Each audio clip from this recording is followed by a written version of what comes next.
Hey guys, how's it going?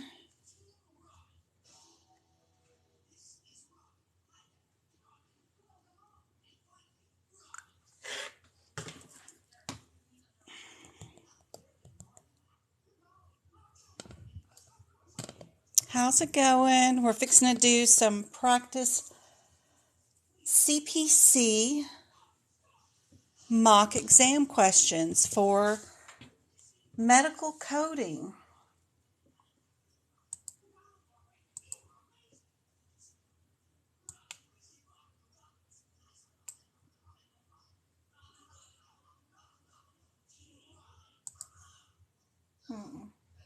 Dang you, I wish you'd stay like that.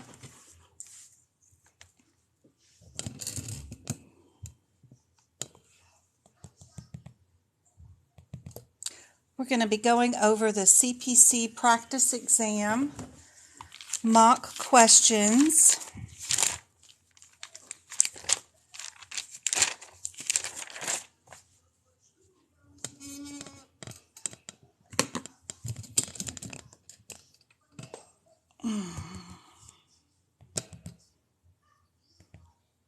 How's it going, everybody? Let's hope this camera zooms in perfectly for everybody.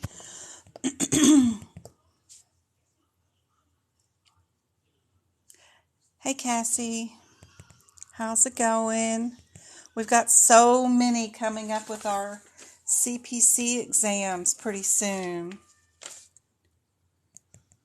We have Pfeiffer on December 4th, Mess on the 23rd. Gosh. Lots of people on November 14th and 13th. Tiffany, Chelsea, Irene, Connor sometime in November. Ange, we got two Anges. Libra, October 22nd. Got so many. Jackie is going to be December. So many of us. I've still been collecting a lot of information from the recent CPC exams.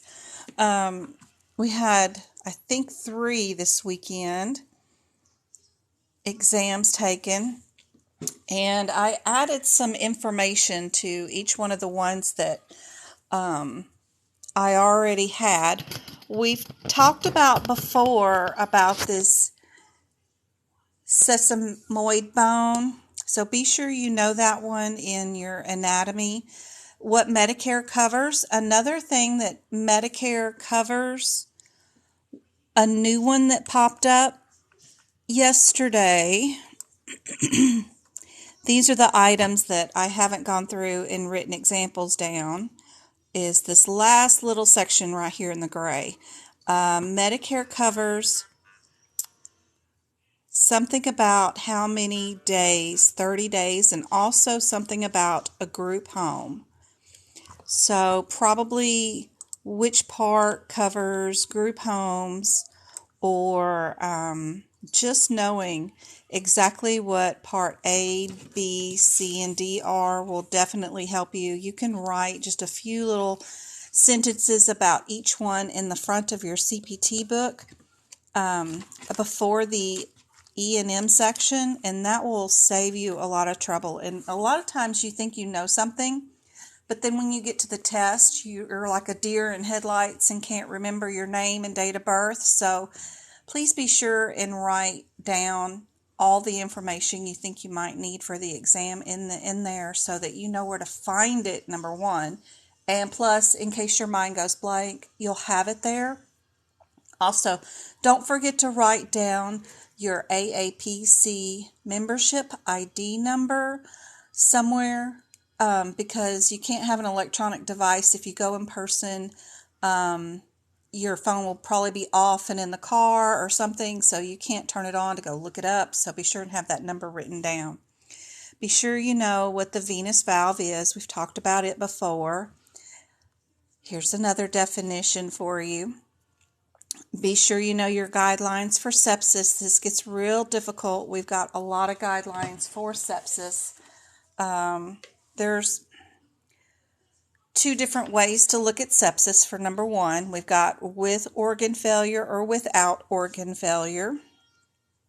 And then that determines how many ICD-10 codes you will have based on your organ failure, organ dysfunction, stuff like that goes on with sepsis. I was trying to bring up my little sheet here that I've got, just so y'all can screenshot this, or you can email me at codingbyjen@gmail.com and I can send you a copy of this. But that's the two sepsises. And then if you've just got sepsis with no organ failure, you're going to code with that diagnosis code. If you have it with septic shock, you're going to at least have those two diagnosis codes. If you have it with organ dysfunction and E. coli, you will have these three. And then if you have septic shock, you will probably end up having a injury code right there, an external cause that will be added into the list. So be sure and have those 4 scenarios written in your book near your A41 diagnosis code. That way you'll have easy access to an abbreviated version of that guideline right there. Be sure you know what ARDS is, which I have written down. What an ABN is for, who has to sign it, Medicare patients. The phalanx bone, which I do have right here, what we're talking about. Be sure you know your guidelines for delivery of babies, even multiple babies, that there's going to be a 7th character for however many babies there are on the diagnosis code. And don't forget about your O30 code that's going to be added in there because of a multiple gestation.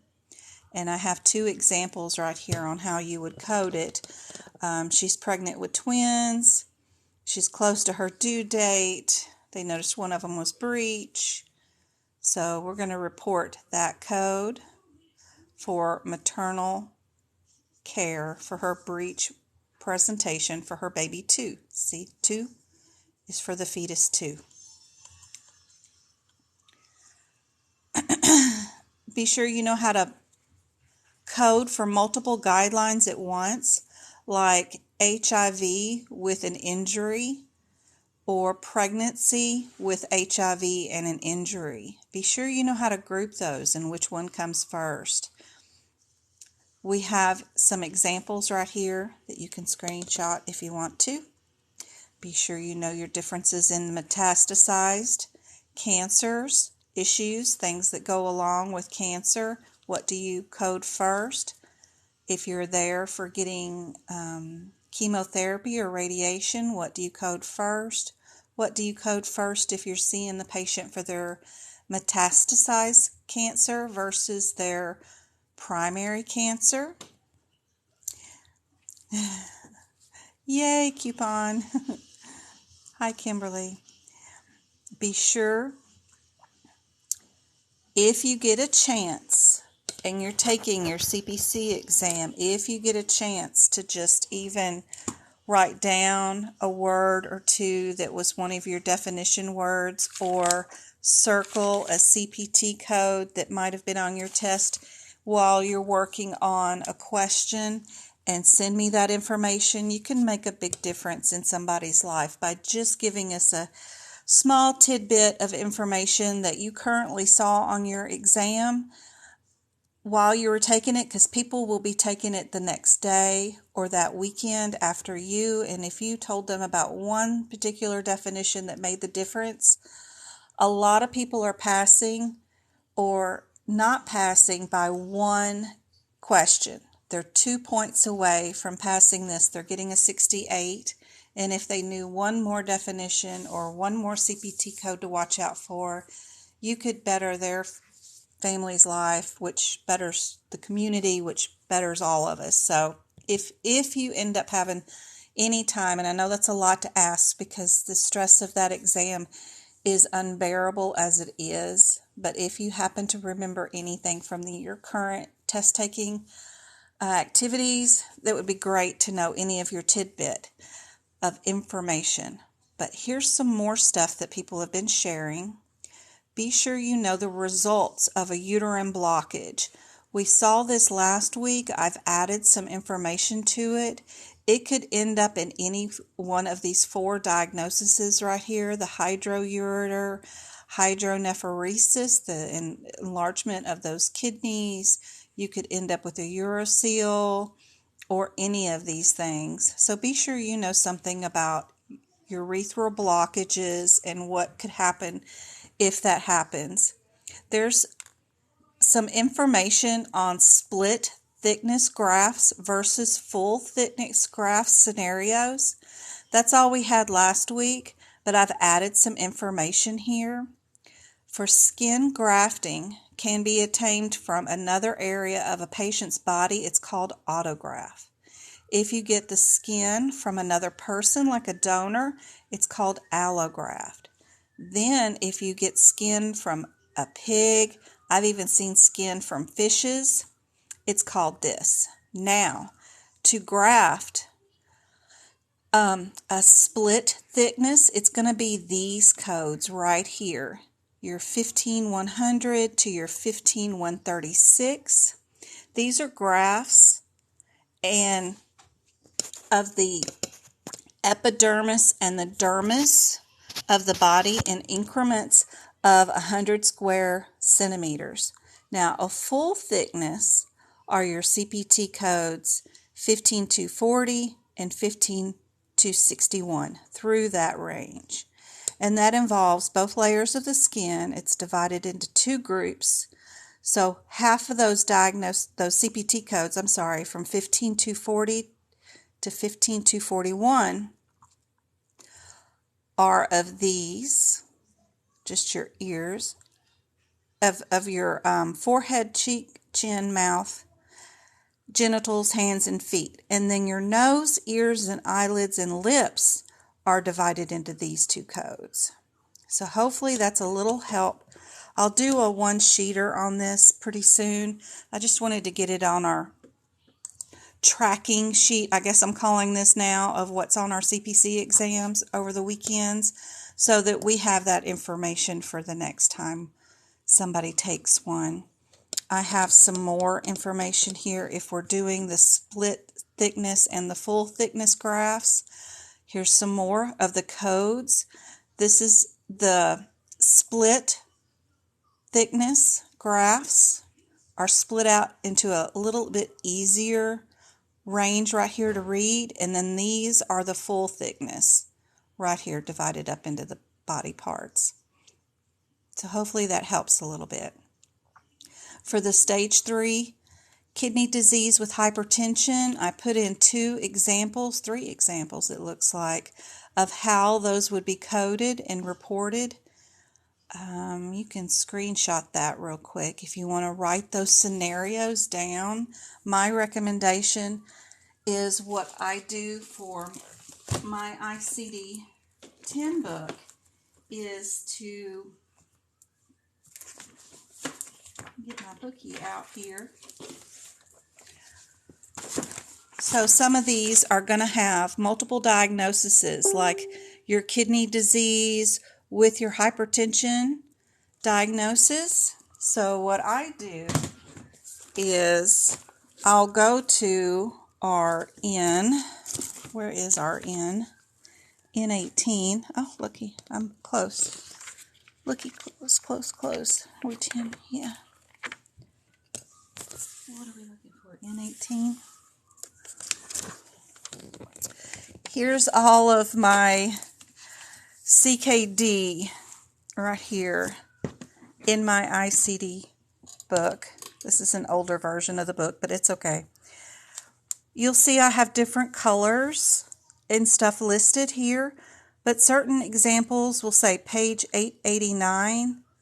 I'll have that particular CKD unspecified on page 889. So the very beginning of whatever scenario is going on with a patient, I would go to all the diagnoses. This is a pregnancy with hypertension, with kidney disease, and she's 29 weeks pregnant. I write them in a same colored ink. I start out the scenario on the page where the first diagnosis code would go, because these are in order of sequence. Then if you go to the I-12, I've got just the word example in green written beside I-12.9, and then I list this page number.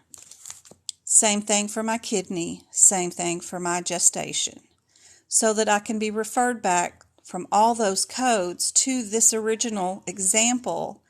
That way, during the CPC exam, if I happen to have another OB with hypertension and kidney failure in 29 weeks, or even 32 weeks, 36 weeks, whatever, I've got a scenario written out in sequencing order as it should be per the guidelines, written where I can see it. I have those all throughout my book of all kinds of scenarios. I like to do the top 10 guidelines for these, which I go over in my lives all the time, and I'll try to go over some more of those tonight. I just want to keep going on with this before I get too bad distracted.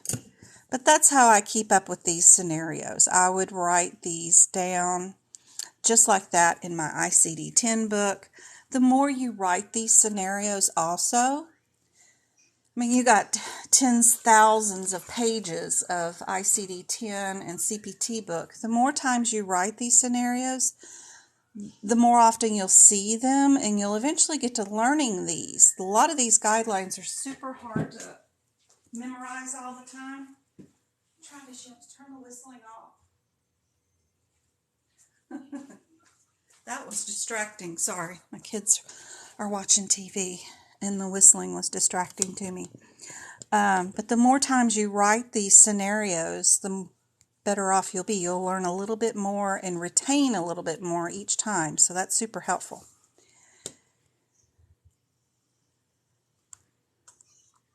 Glad you're here, Garcia. Yay. Y'all let me know if y'all have any questions. So for modifiers, they've listed out 53, 22, 52, and 59. I've listed out some what each modifier means. 53 is definitely if they've had to terminate or discontinue the procedure. And the questions that I see on the CPC exam are usually due to the patient's discomfort, and they reschedule. You'll see words in the question like patient under pain, patient asked, or rescheduled. When you see those key terms, you know you're going to be using the modifier 53. For sure. I've got some examples on this sheet for some of the modifiers, and we'll go over more of those as we get into all this stuff. I have added some more modifier clarification in this tracking sheet. Pricing modifiers are listed in one scenario. Payment modifiers are listed in another scenario, and then location modifiers are listed in another area. It can be helpful to kind of look at them that way. That way you know the modifier is affecting a certain area versus another area. It can be helpful. It was easy to get into this situation and add it here, and it gives you another viewpoint. Instead of just having a huge list of all these modifiers, you can see how they separate a little bit easier this way. I like it. Incomplete uterine prolapse. The prolapse can happen either cervical or vaginal. So there's different degrees. Like in ulcers, the wounds. There's 4 different degrees in the ulcers. Well, so does prolapse. They have a lot of different scenarios that can happen in uterine prolapse. And hysterectomy is the #1 surgery we do here in the United States. Over and above any other surgery, it's the hysterectomy. So this is pretty close. A lot of people get a prolapse or something like this fixed during a hysterectomy. So I've put out some clinical scenarios of when you would diagnose this to help us out for the CPC exam. We can get into these pretty soon. When we start doing our process of elimination, I'll show you some more information about it. Hormones that regulate the blood sugar is we've got glucagon, so don't forget about that one. Insulin is also a hormone, so don't forget about that. Which chemicals relay and amplify signals between neurons and other cells? This was on one of the girls' exams, so I got the answer in here. Neurotransmitters are what does that. The OIG is a review audit that should be updated yearly so that providers or our entities are shown compliant. I put in a test practice question that came from AAPC in hopes that this is what she ran into. What OIG document should a provider review for potential problem areas that will receive special scrutiny for the upcoming year? And out of those 4, it is the OIG work plan. So a lot of people in AAPC is going to assume that you're going to pick A, I'm pretty sure, because we talk about compliance all the time. So if you see this question, you will know that it's the work plan. Urine is transmitted to the kidneys, to the bladder, by what? And it's the ureters. They seem to be super hyper-focused on the kidneys this year. What code do you not code with 80053? And that would be, you cannot code. A physician is going to order, I need a basic and a comprehensive metabolic panel. Well, the basic panel has everything in it that the comprehensive panel has in it, except for the calcium that it orders is ionized versus the total in the comprehensive. So you just need to order one test extra with the comprehensive to go with it to make up the difference of what the basic has. So that particular scenario can never be coded together at the same time. So make sure you know that and understand that you can't code the basic and the comprehensive together. And I hear doctors, even to this day, they still want to say they want to order the basic and the comprehensive all the time. They just can't do it. What book holds temporary and national codes? That was all the question. Be sure you know that it is the HitPix book. They had miscarriage questions. So we have certain E&M codes that are used to report spontaneous and complete miscarriages and stuff. So I put those down. What is the ACROTMIN? That is part of the shoulder. They've also been asked what are the 3 parts of the shoulder, so be sure you have that. Question about CLIA. You need to make sure that you know that it's the Clinical Laboratory Improvement Amendment of 1988. This makes sure that anybody that's dealing with human specimens, whether it's their blood, urine, whatever it is, that they go through certain things that happen to make sure that they are compliant with everything, plus they collect a fee from them. So, and they are assessed and fined a new fee every 2 years. So be sure you know that sort of key information for your CPC exam.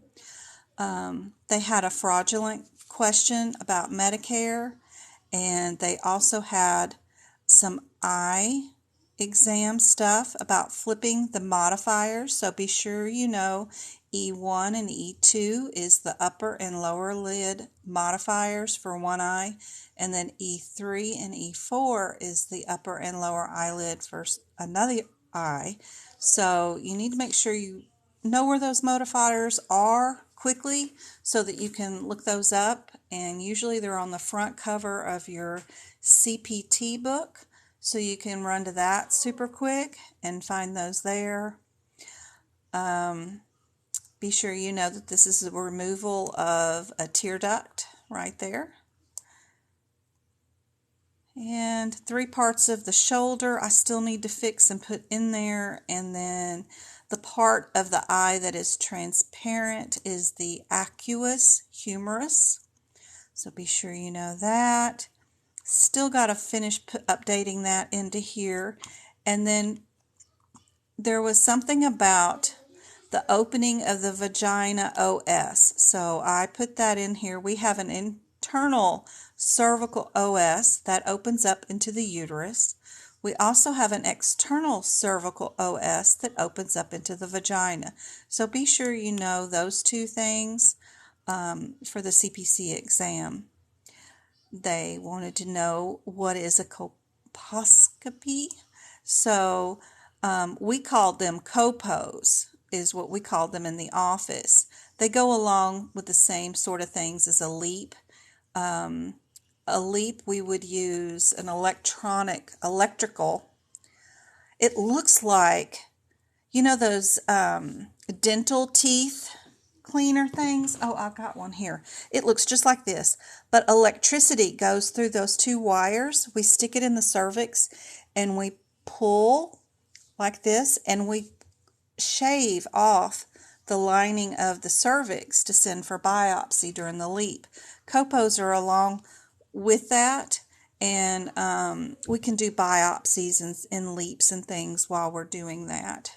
It's just like a pap smear, but a whole lot rougher, and it's pretty barbaric how they don't numb you up, or, you know, if they're going to cut off a piece of your skin or do a biopsy here, they're of course going to give you lidocaine. I'm not quite sure why they think or have never thought of putting lidocaine in the cervix or something, but there should be a way to numb that up besides just, oh, too late for that, let's take some biopsies. It's super painful.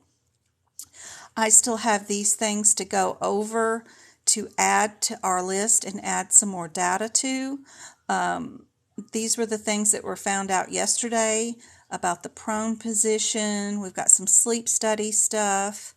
In CPC 10 book, what does this mean? Nursing facility codes. No moss, so that's interesting. What does IVA mean? And we think it was IVC.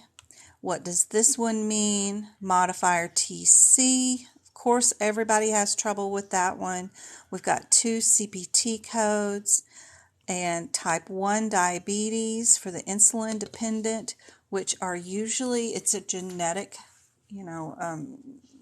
mutation that happens where you cannot produce insulin anymore, not just from overeating, from the type 2 diabetes. Something about group home, Medicare coverage for 30 days. One thing I've noticed is, does everybody know how long post-op is? So for major things, it's 90 days. Minor things, it's 10 days. And what helps regulate waste? And then we had gallbladder, stores bile, the pineal gland, and then this HIPICS code and some lab codes here and the QM modifier. So those I still have to work on to add some more data to, but hopefully if anybody is taking their CPC exam this week, they don't know any of that information, they'll have it so that they can prepare for sure. How's everybody doing on Monday?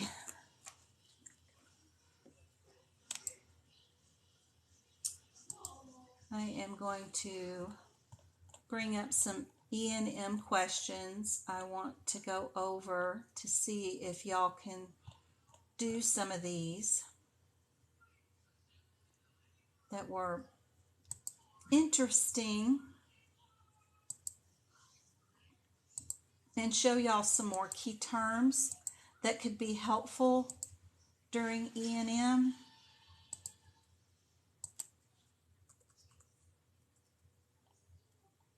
That might not be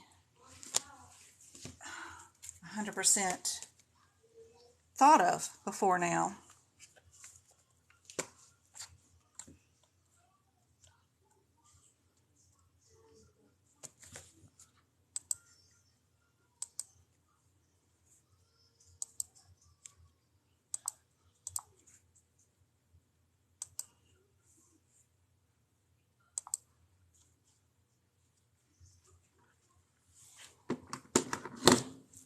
Doing pretty well. How long has your Monday been going? It's been crazy. Been a little busy this afternoon. I did one-on-one tutoring for a couple of hours with someone, and that was fun. I think we really made a big difference on the grasp of E&M and some other things. That was really fun. I like seeing them come in and have no clue of what they're doing, and then after 30 minutes or so, they're like, oh my gosh, a light bulb goes off, and they start working them by themselves. So that one-on-one tutoring is super fun to see and make a difference on. That's really fun. And then I got calls from not one teacher, but 2 teachers today. So yeah, tomorrow is their Halloween dance. And so they'll be staying late tomorrow after school, so that's fun. Oh gosh, it's always one thing or another. So for this one,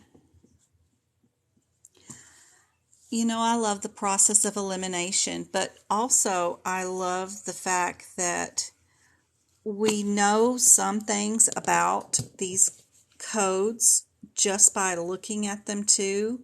You know that 203 or 213 is going to be a new patient or an established patient, right? You know this one is going to be back there like with the EKGs and stuff. So it's not an office visit, so you can eliminate at least that one. The rest are 9-9s. And we've got 1, 2, and 3, which is funny on the end here. But it's either going to be, what is this, consultations or something, and then we've got a new patient here. So I kind of, before I start looking up codes and wasting some time, just want to take a gander and see if I see something in my note before I run off to these codes and start dissecting. I like to do that when I have the new patient codes here, because there is some descriptions that will clear up some of this super fast. Let me get this and scoot this down for you. So what keyword I'm looking for this time that I haven't mentioned before in a live is, if you look at this first sentence right here, it says second opinion. If you see this, then you are going to know that this is going to be a new patient because of the the pattern that AAPC does with these second opinion questions, they want to make sure that you know the difference between established and new patient, and especially when a doctor refers a patient to another physician or the health plan requires a second opinion. How do they bill? And anytime you see a question, and as you're skimming through looking for anything that might match a CPT code, if you happen to see anything that states second opinion, you know you're going to pick the new patient code, because this is a scenario where they're having to do a second opinion for some reason, and that will make a difference. And AAPC is looking for that new patient code in the answer. I wish I could explain it better, but that is their pattern that they are looking for. I've got another question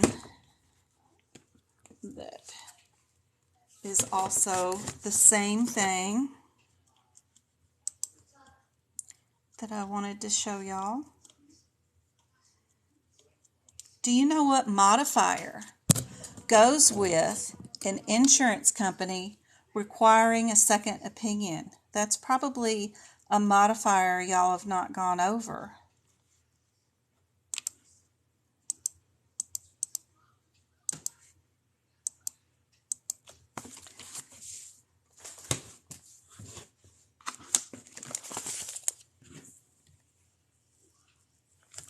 So in the front cover of your CPT book, you also have a list of modifiers with a quick reference, like I like to add at the end of my E&M code. Yep, mandated service, 32. That is something we haven't gone over in a live. And a mandated service means that the health plan or workman's comp, some entity like that, is demanding a second opinion on whatever's going on with the patient. And just adjust this real quick.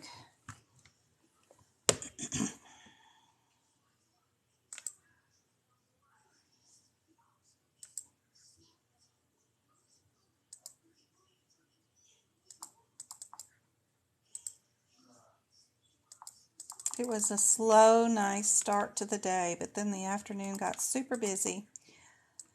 I found a new live stream on YouTube that has hummingbirds, and this person has like 6 of these hummingbird baskets hanging up in their street corner, and my cats were just enthralled with watching the 10 million hummingbirds this morning. It was funny, and they don't make a lot of noise like regular birds, so they're just zooming in and zooming out.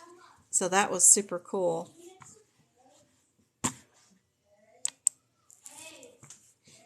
So look at this one. We've got another one with a random new patient.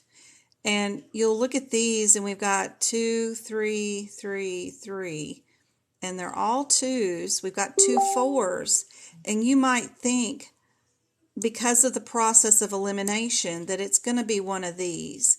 But before you run off, just keep in mind, if you ever see the O for new patient, just take a gander in the question real quick, please, and make sure. And you'll see that this has a word about the insurance company requires a second opinion.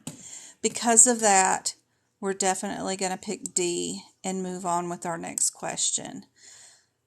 That one scenario will negate our process of elimination and will save you some time. So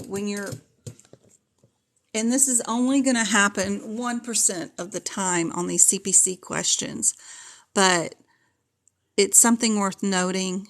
And they had it twice on this practice exam. This one came from AAPC, so I wanted to note it and be sure and tell y'all during a live because they put 2 of them on it. So that was, I better really show y'all. Plus, I've not said anything about modifier 32, so hopefully that was helpful. What else do y'all want to go over? Y'all want to do any more E&Ms or anesthesia? We could even do anatomy, medical terminology. What are y'all in the mood for? E&M, guidelines. Ooh, yeah, guidelines. Guidelines. Okay, let me bust out some guidelines real quick, and then I'll go back to E&M. Let's see. Get the right book out here. Oh.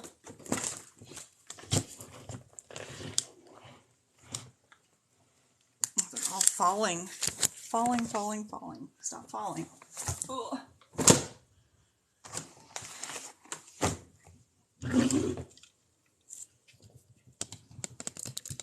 We'll do top 10 guidelines I like to pick on for the CPC exam. We've already talked about sepsis.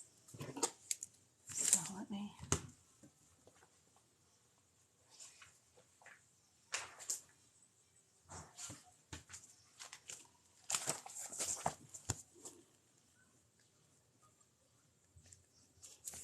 Sepsis for sure.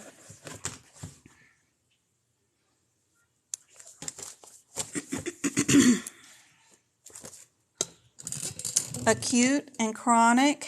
If y'all have not dealt with this one yet, this one is so interesting because it has this weird sentence that if acute and chronic have separate sub-entries existing in the alphabetical index in the same indentation, then you can sequence both in the same day. Some people have acute and chronic at the same time, and they will need to have that diagnosis for the same visit for the day that they're being seen. They might have a chronic disease, but they have an acute flare-up.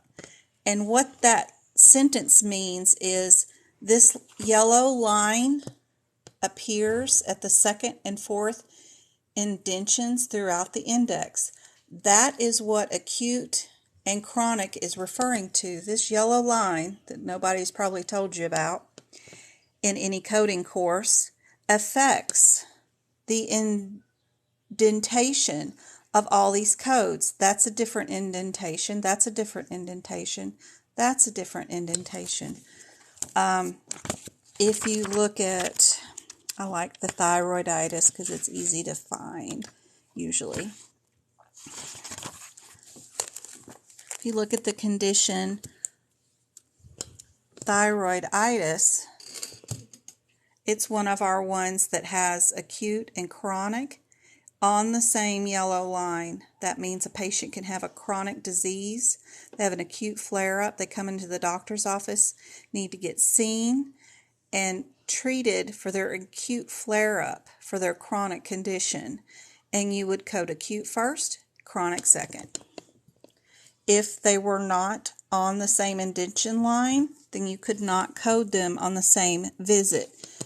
See, chronic is right here, and then there is no acute, so you cannot give anybody the diagnosis of an acute tic disorder. Although I've developed a tic from now and then that are acutely related to stress, but they go away, right? I don't know. I think we could argue with them on that one, but for the AAPC, that's that one. So we got acute and chronic with sepsis, and then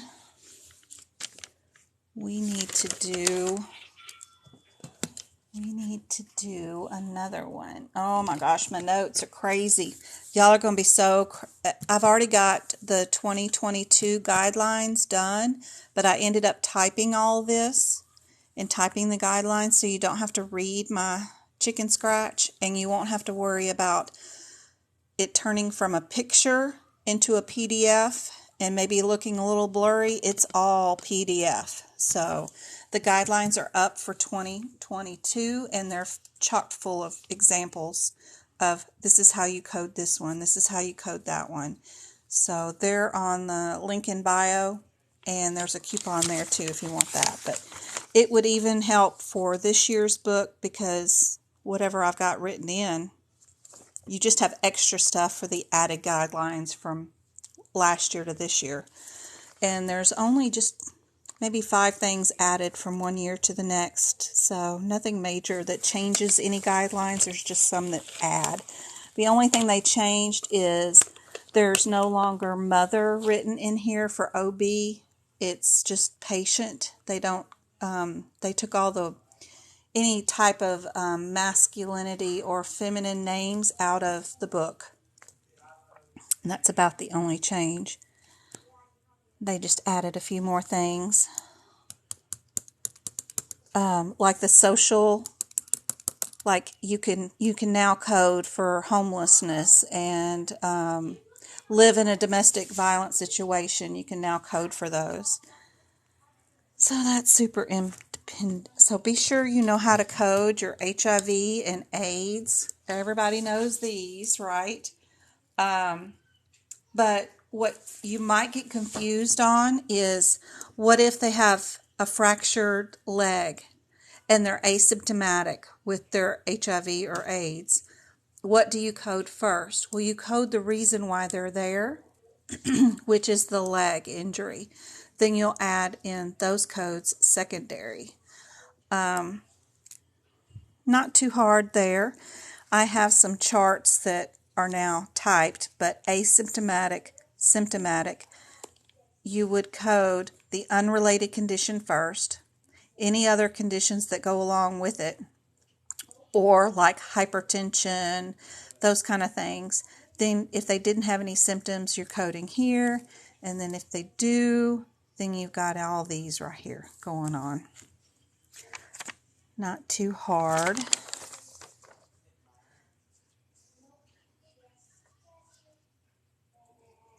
Here's our sequencing some sepsis that we had. I have some, goodness, some chicken scratch that probably will not even be focused on. Oh, there we go. It's much easier to read on that one sheeter or on the typed guidelines about diagnosing the infection, the A41 sepsis, with your R category code. But we need to make sure you understand your sepsis guidelines. Like I said, if you need that cheat sheet, be sure and email me at codingbyjen@gmail.com. I'll be glad to send it to you. Probably won't have any COVID questions that I know of. I don't think anybody's seen any of those.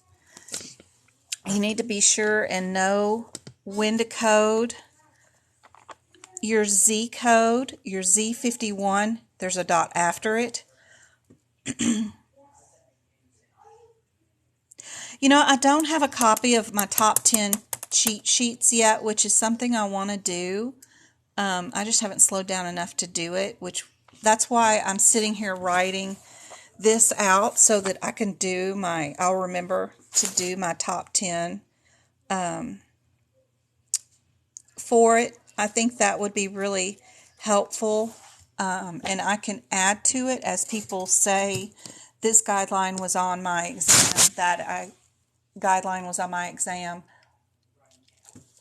I think having just 10 basic ones written down that I know I've seen on mine and on people that I've mentored right now would be super helpful. And then them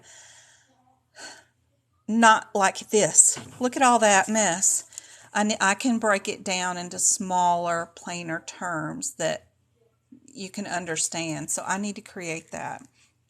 Yeah, I think so too. It's just these new books came out, the 2022, and I'm like so gung-ho about trying to get those guidelines out and be the first for 2022. I'm so competitive. So I got the guidelines out, and then now I'm on the E&M codes for 2022, and I'm making it so nice and so pretty with all the little E&M CPC exam questions beside each one. So if you're at 99215 or whatever, you've got 2 examples by each one that shows you how to code them, what the CPC exam question would look like. So it's going to be a lot of fun. And then the keywords.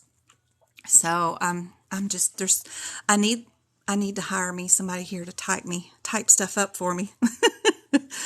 But chemotherapy, be sure you know when it goes first, when anemia is thrown in there, and if anemia is caused by the malignancy or it's caused by the treatment of the cancer, or if it's another underlying condition, they flip. Sometimes you do anemia first, sometimes you do anemia second. It just depends on what's going on. So this one would be super beneficial. You got to know when to treat malignancies. Also, when they have a metastasized cancer to another location, and then they see all these specialists, which cancer do you code first? Because you're going to code every single cancer they have, whether it's metastasized to their brain, lungs, and everything else. But there's a certain sequence to that. You need to know that. You need to know if they have dehydration with cancer. How do you code that?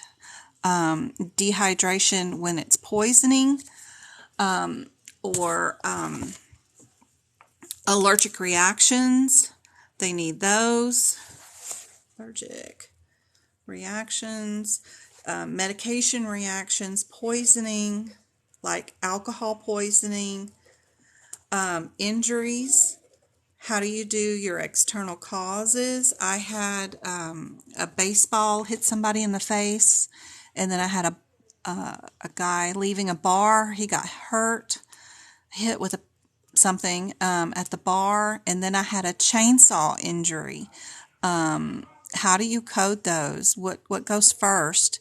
You need to be sure and know the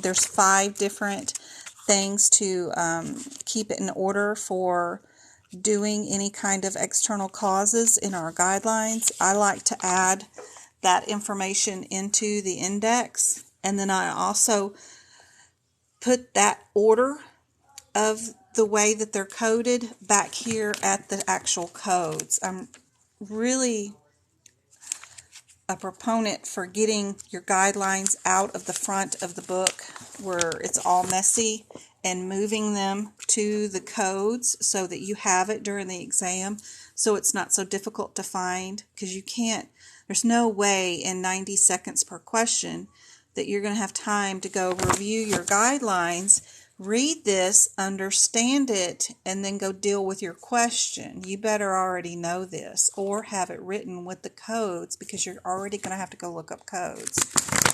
So burns is another one that you need to know your sequencing in, that you always code the first degree last. You'll do your second degree second. Your third degree will be first.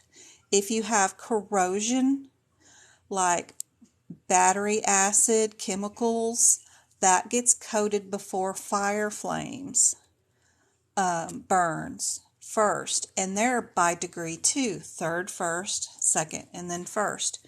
So you need to know those.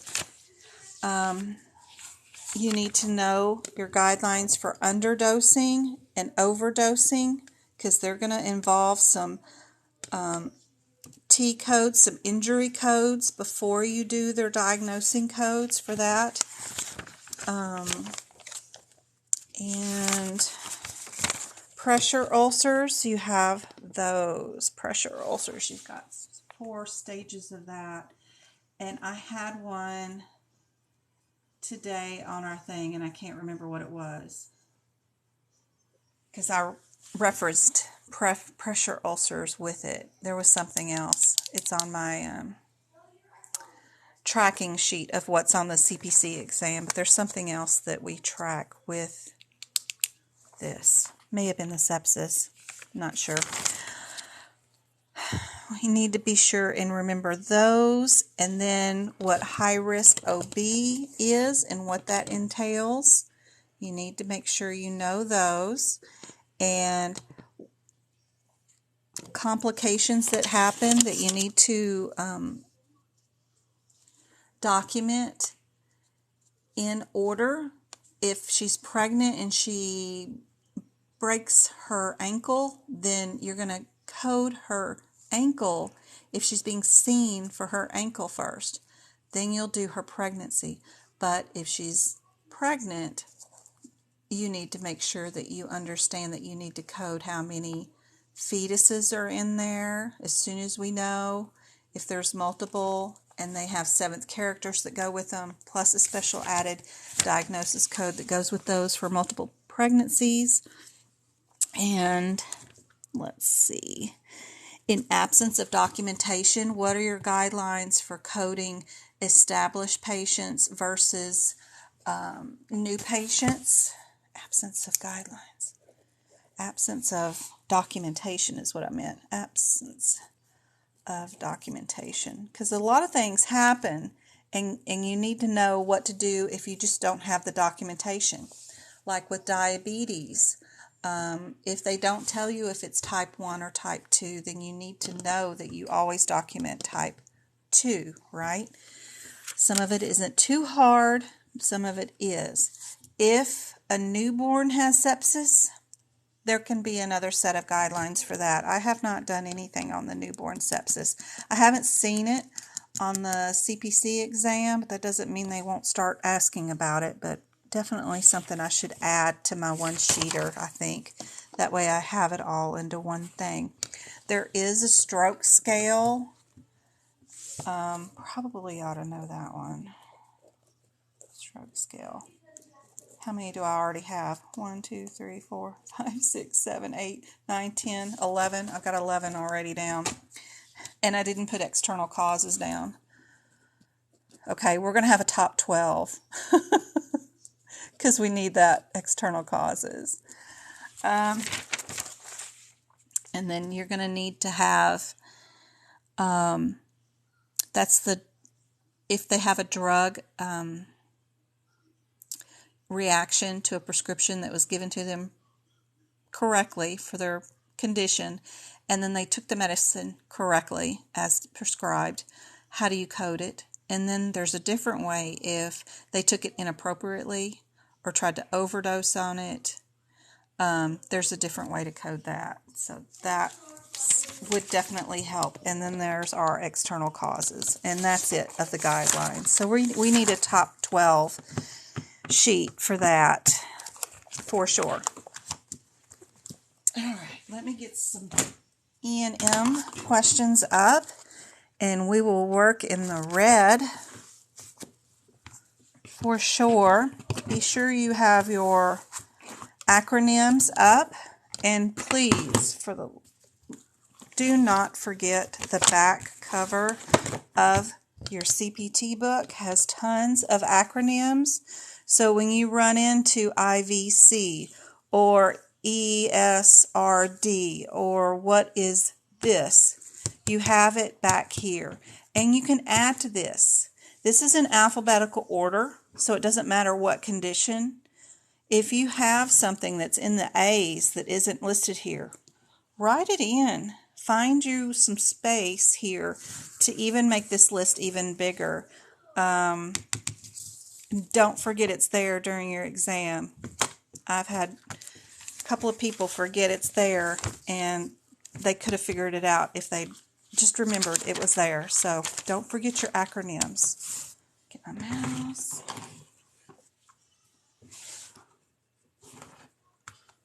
You find just some good E&M questions. That would be super helpful. Let's see.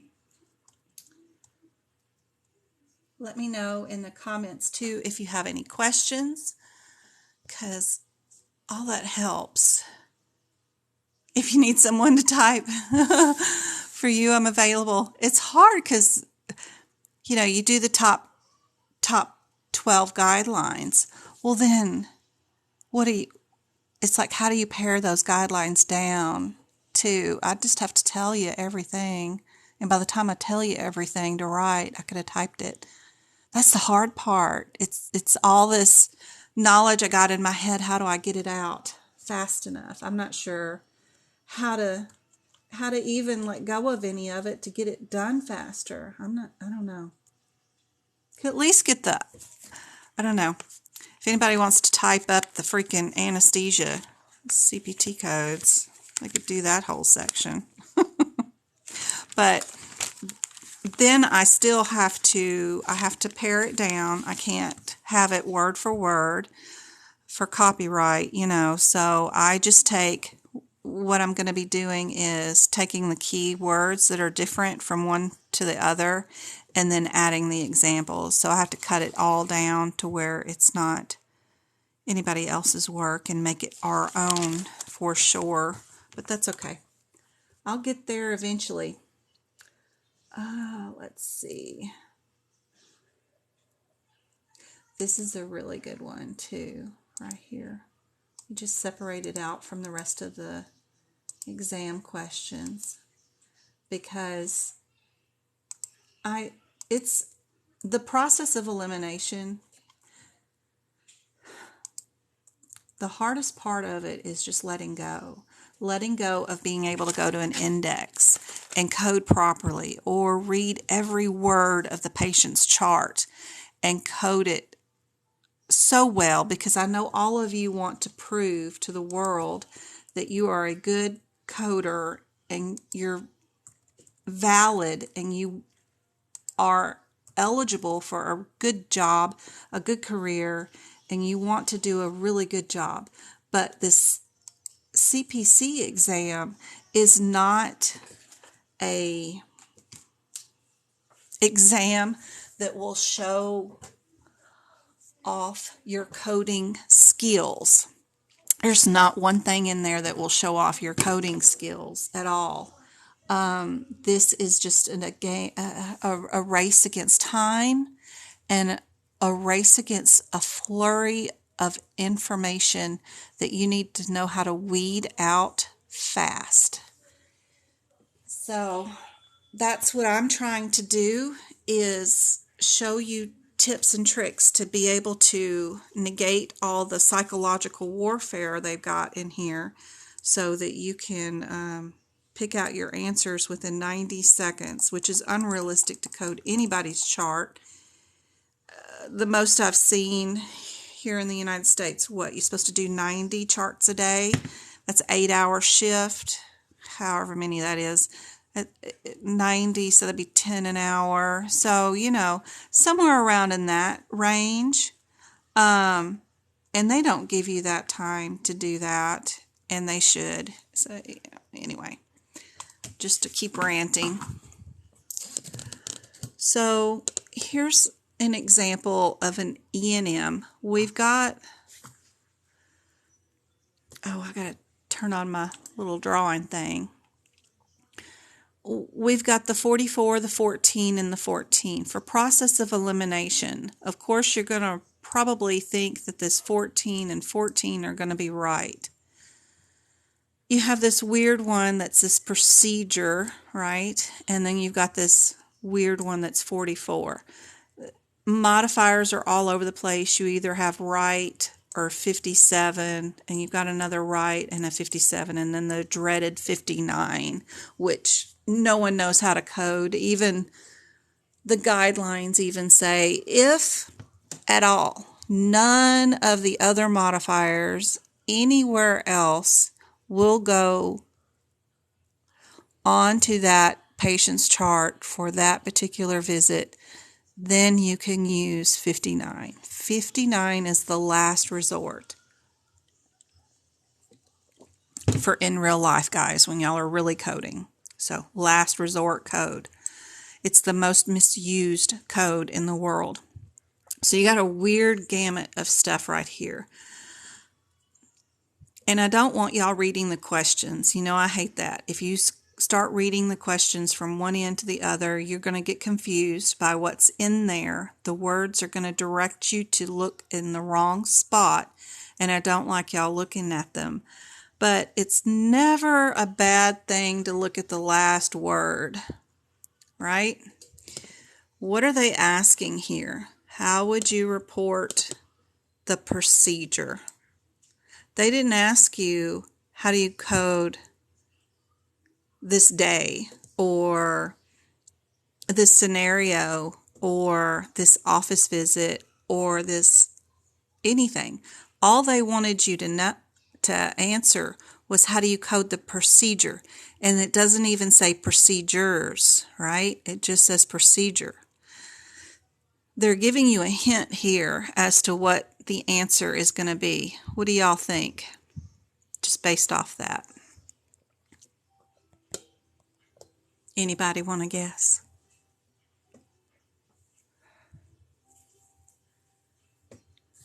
Yeah, Casey. Isn't that interesting? C is the answer. Yep. You don't have to read anything. You don't need to go look up any codes. You need to just have paid attention to what they're asking for. And a lot of times I'll see people read everything in this scenario, but they skip the last sentence because they know it's just going to ask them to code everything here, right? Because that's what you're used to. But you have to remember that AAPC is here to trick you. They know your pattern of routine. They know the human nature is to read everything and to code everything, right? So they're going to sneak one or two of these in here where the last sentence or the last word is a switch up where you're not coding everything. You're only coding one little thing because they know your human nature will want to go code everything. So look out for those too. And I know it's a lot to remember. It really is a lot, but that will save you some headache right there, is to notice those type of questions when you see them, if at all possible.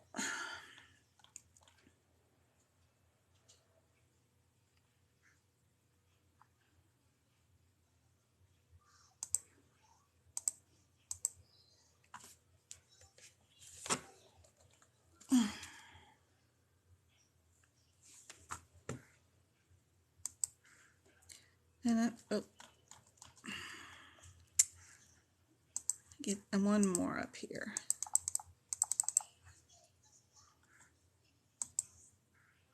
And I know this one is not an E&M one, but it's a modifier one, and it has quite a few listed, right?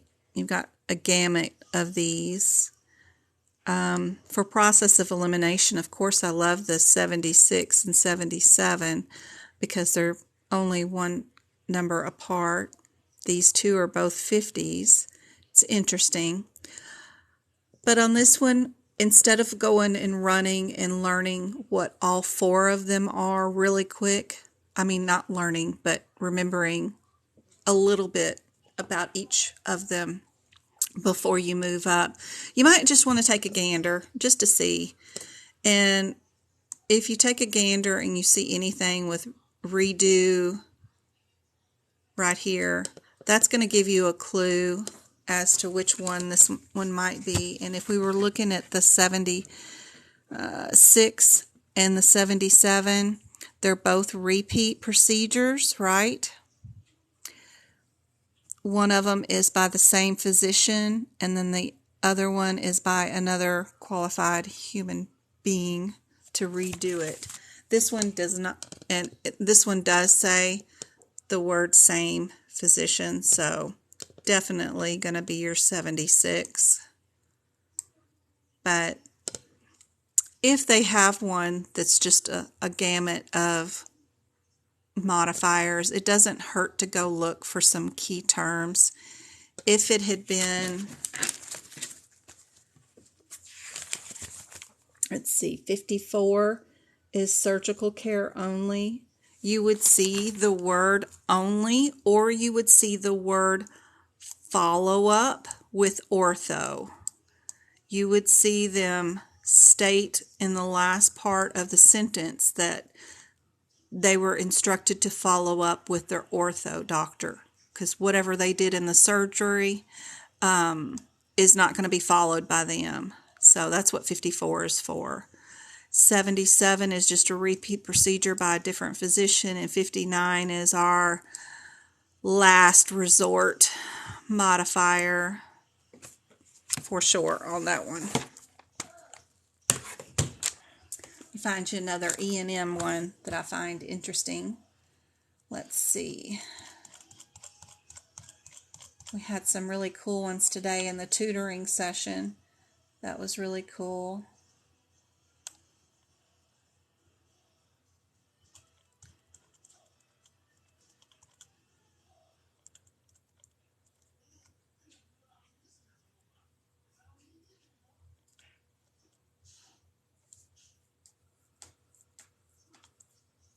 More of those.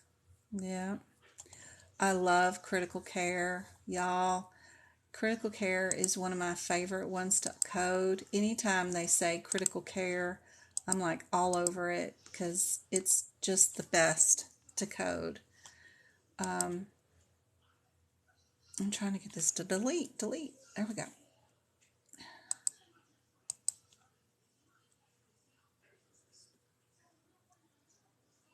Where's my mouse?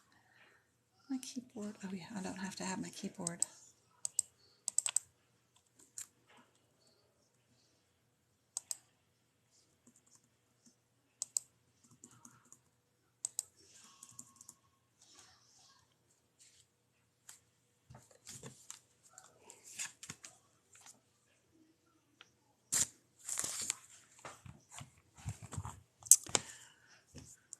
So for process of elimination, I mean, there really isn't a whole lot to do here other than you're going to have a 91, possibly have a 92, but you've got 3 with that.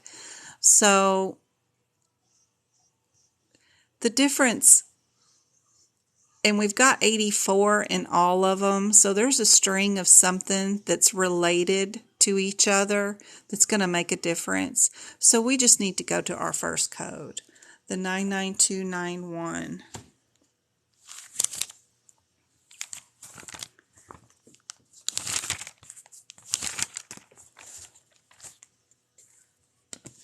So when you get there, you realize, oh yeah, this is critical care. Critical care, it doesn't matter if they're new or established. It doesn't matter what's going on with them other than time. And all you need to do if you see you're in critical care is to go up and look for the time. So we see 120 minutes.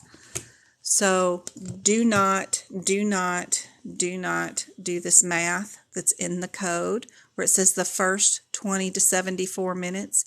If you do the math and subtract 74 from 120, and then you add, and then you take the difference between 74 and 120, get that number, and code based off that, you're going to get it wrong. The math is wrong on that. Don't do any math ever with critical care. All you do is find the total amount of minutes in the question. Sometimes you might have to add numbers together, but hopefully you can find it just like I did, 120 minutes. You go to the chart up above, 120 minutes is right here. It tells you exactly how to code. That code once, this code times 2. You don't have to worry about a bilateral modifier or anything weird. You know it's going to be times 2. So you know right away which one has the times 2, and that is it. That's all you need to code for that particular one. If we're in the right question here. Critical care. Oh, we're in neonatal. That's why we're in the wrong one. Neonatal is a different can of worms. When you see your baby is neonate, you've got another can of worms there. So be sure and look for those terms. Get to my freaking sheet on that one. There's our moss. Love the moss. Those are always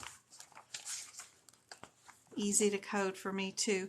Your prolonged services also has this chart, and one other system. 15.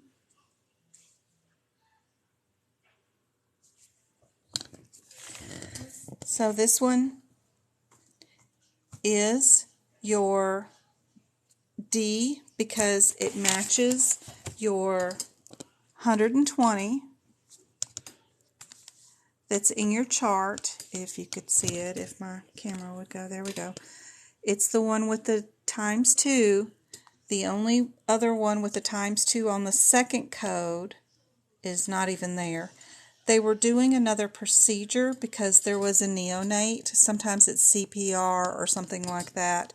You don't have to worry about that, but as long as your first two codes are matching and nothing else is matching, then you're great. You're good to go. The answer to that one is D. Neonates can be more difficult. I've got one of those examples too. Bring that one up.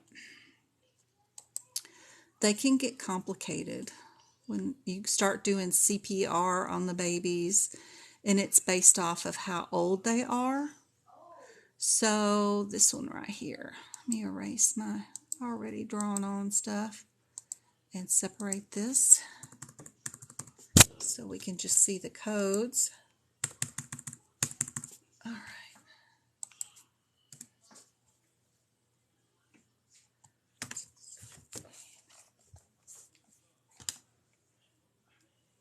All right. Here we go.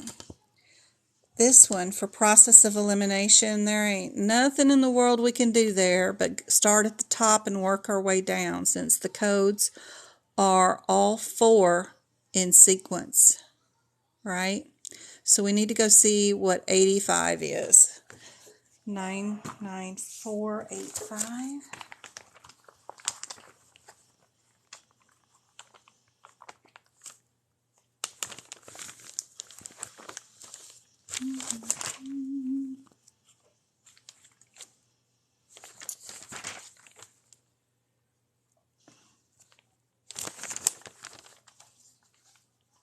And they're out of sequence, all 8. Okay, yeah, they're all on page 57 because they're out of sequence. So we've got 85, 86 here. But remember, you need to be looking at what header you're under. There is no header above these two. And I know we've got a parent and child, but you really need to make sure you go look for the header first before you make any decisions. And this is the key terms I want you to remember before we get down to the nitty-gritty of the CPT code. So we've got 8.5 and 8.6 here. Where is 8.7 and 8.9? Where are they at?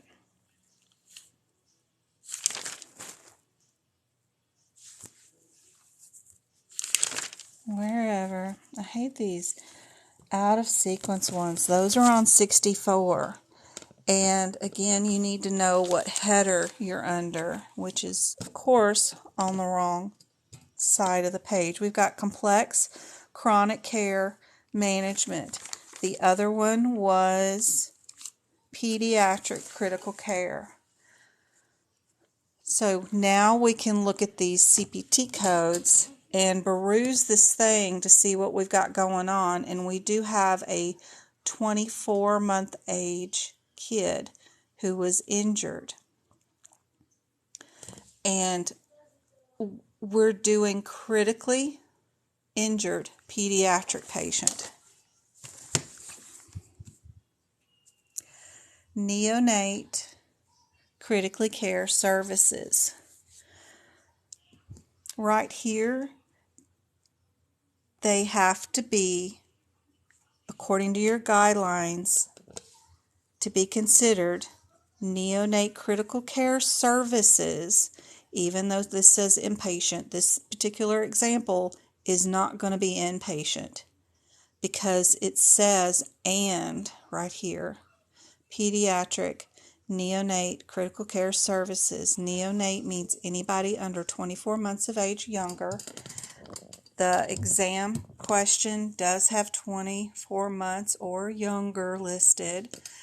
They're only doing two-way communication and transporting this patient for the first 30 minutes. You know right away, because it does say 24 months or not, that you're not going to use the 87 and 88 because that's just mentions nothing relatable, right? The only neonates we have is the 85 and the 86, right? So for the first 30 minutes is probably going to be your first code, right? Because anything after that would be something around there. I'm not sure why I have the notes there for the 16 to 45. I don't remember why. I think that's what the minutes were in the 2020 books. They switched up a lot of the minutes from that version to the next version, and I have somebody taking the CPC exam with the 2020 books, and all the minutes are pretty much different. So just knowing that is maybe why I have this here, but it's not going to be relatable to the people that have the 2021 book. So don't worry about that. But this one is for the first 30 minutes, and that is exactly what they're coding in the question. So A is our answer. I'm going to check up on chat here and see what y'all got going on.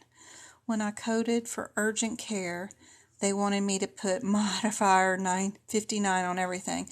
I bet they did, and they think they're going to get extra money for it, but they're going to get tons of denials, and that modifier 59 will just make you end up having to hire more staff because you need more people to go through all your denial claims. And a AMA, who writes up our books, has some great information out there, but it's so wordy on when to use 59 logically. So, I mean, if I was going to go for this career and try to be a coder, I would just dissect it and break it down to its simplest form and know for sure when to use it in every type of situation. And I don't need to know that information, and y'all don't either, really. Most of these questions, whether or not they're adding a modifier to it or not, we can manage without knowing every single little thing. If they're using key terms and nudging you towards that way, then we know we need to use it because they're using multiple services in distinct separate services, then we can use it. I'm just trying to get you through the exam and pass. So, and there's so much to learn just for that alone. To bog you down with more information is and time utilized properly for getting through the exam. We just have these short intervals when we can get together and do things. So I want to make sure we utilize our time well for the exam. For coding in real life does take a lot of practice and learn and fail and everything else, but you will learn on the job. You will see. And everything is going to be all right if you don't know it all when you start a job. You just need your certification, and you need to be able to be open to change and be able to be a really good troubleshooter. So if there's a reason why something keeps coming back and getting denied, or maybe they're asking you why you're coding it that way, you can always look in the EHRs and do queries to see what certain CPTs are coded in a certain way prior to you. You can do searches. Those EHRs are wonderful. You can search anything and find out a way to do it. You'll have full access to Google. It's going to be a lot easier than the CPC exam. So don't stress too hard. There'll be policies and procedures up for knowing that. But there's a whole lot we could learn for sure if we had the time to learn all this in every little nuance. But if you ever wanted to learn something really, really well and impress people, the guidelines for sure in the ICD-10 book is one of the ways, because I guarantee you have people that are managing coding groups of people, and your supervisors don't know half those guidelines like they should, and they're advising their staff incorrectly. So you could take over some of those jobs if once you get your CPC and you really want to knock people's socks off, go learn those guidelines, those 33 pages really, really well, and you can definitely get your way into administration or an education position for sure for your company. I want to make sure everybody knows where to find me. I have a website, Medical Coding by Jen. If y'all want to know how to prep your books like I have on your own, I show you how to box your codes, how to fix your sequencing issues, add to your anatomy. I have some screenshots there that'll show you how to do it. You can go there. You can also sign up for tutoring one-on-one with me there. I also have a free E&M practice test. It's super hard, so don't feel bad if you don't pass it. Don't worry about it. But it's on the middle of the page. You don't even have to sign up. You just scroll down once you get to that website, and there's an E&M page. Of course, I got my TikToks, and then I post my repeat lives if TikTok records them. Sometimes they have glitches, but I'll post these 2-hour lives onto YouTube for everybody to watch afterwards. You just play them in the background while you're cleaning the house. Maybe something will sink in. You don't have to listen to them and follow along 100%, but sometimes having stuff in the background, I learn that way. I'm surprised about how much Harry Potter knowledge I have, which is really, not like I'm a Harry Potter fan. I'm more of a Star Wars fan. But because I listened to those audiobooks while I was at work auditing, because I don't like repeat radio songs over and over and over again. And when I was in the office, I've been remote 8 years now. But when I was in the office, this girl at the front of the room would sing, oh my God, incessantly out loud to every song that came on the radio, out of tune. Oh my gosh. And I could not bear it. And I would put in the Harry Potter audio in my earbuds so I wouldn't have to listen to Katy Perry's Boom Boom song 3 times in a day every day for the rest of my life. And I'm surprised about how much stuff I know. People can comment and ask about something, and I'm like an encyclopedia for that mess. And I'm a Star Wars fan. It's really interesting what you can learn by playing stuff in the background. Anyway, oh my gosh, I'm so glad I'm not in the office anymore. Lord. We have Messenger. We have a little, not so little, we got 100 people in there now, a CPC CCS study chat group that we talk every day in. I'm always sharing information that I find and trying to query people, ask them questions.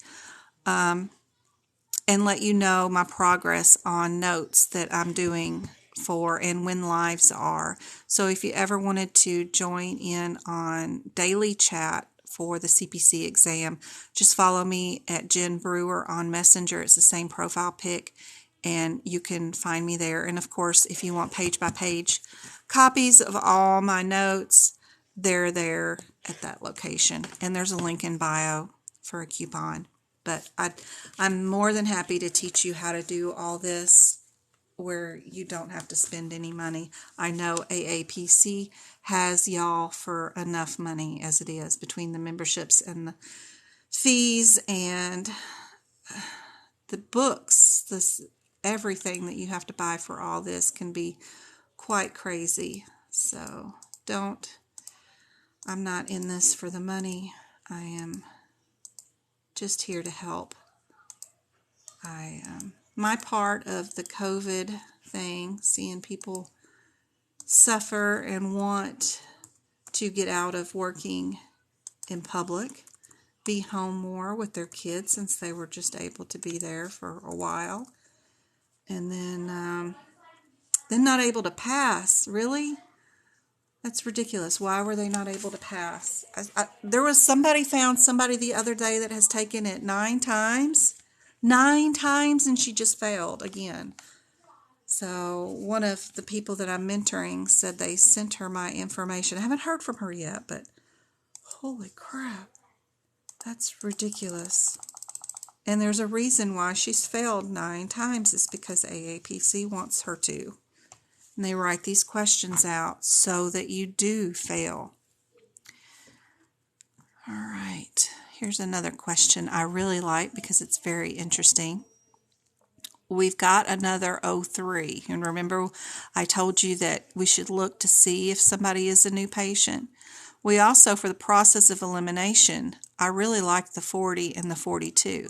So I need to find out if she is actually doing a surgery and needs anesthesia, or if she's a new patient. Then I could either eliminate 2 answers or pick the right answer, and I'm done. So we'll see. Let's see. I agree. The exam is nothing like real life. Yeah, nothing at all. Jess was working for a group too, and it's just like crazy how insane the exam is. Absolutely not a good representation of what a coder you are or can be. So it's a shame.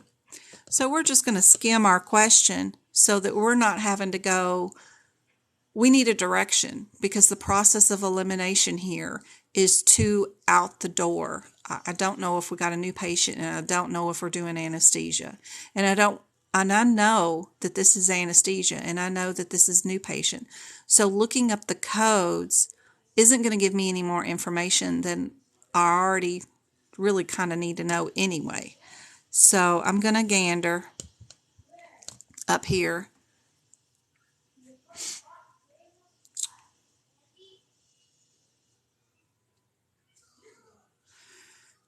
We've got preoperative. We do have Sharon, the anesthesiologist. And I don't see anything about saying she's a new patient or that she is having a second consultation. So I can get rid of that one and I can get rid of this one because she is definitely having anesthesia, right? That's the whole reason for this is Sharon is evaluating her patient and fixing to give her patient some anesthesia. The other thing I note that she is 77. Look at these modifiers here. We've got P1 and P3. I might not have to go to the book for anything because the 2 answers that are possible have different modifiers. And I know what P1 means. You know what P1 means. That's a healthy, normal patient. That is somebody that is 18 and gets hit by a car and needs anesthesia to reset their bones, right? P3, we got a 77-year-old here, and we see the word severe. with anything going on with her and she's having anesthesia, normally I've seen some healthy patients be classified as P1 that are of advanced age, but she's way on up there and she does have severe hypertension. So that's the only words I would look up in this scenario. I wouldn't look at anything else of this scenario. I would know that D is going to be my answer, and I didn't have to look at a book for anything. I just negotiated these numbers in my head logically to be able to pick the answer. Don't think that you have to run to these books and search up and verify things. You know some of these answers. If you can just focus and try not to stress too much and overthink things, the answer would be D right there. You don't have to look up anything. Is that helpful? I hope that's helpful.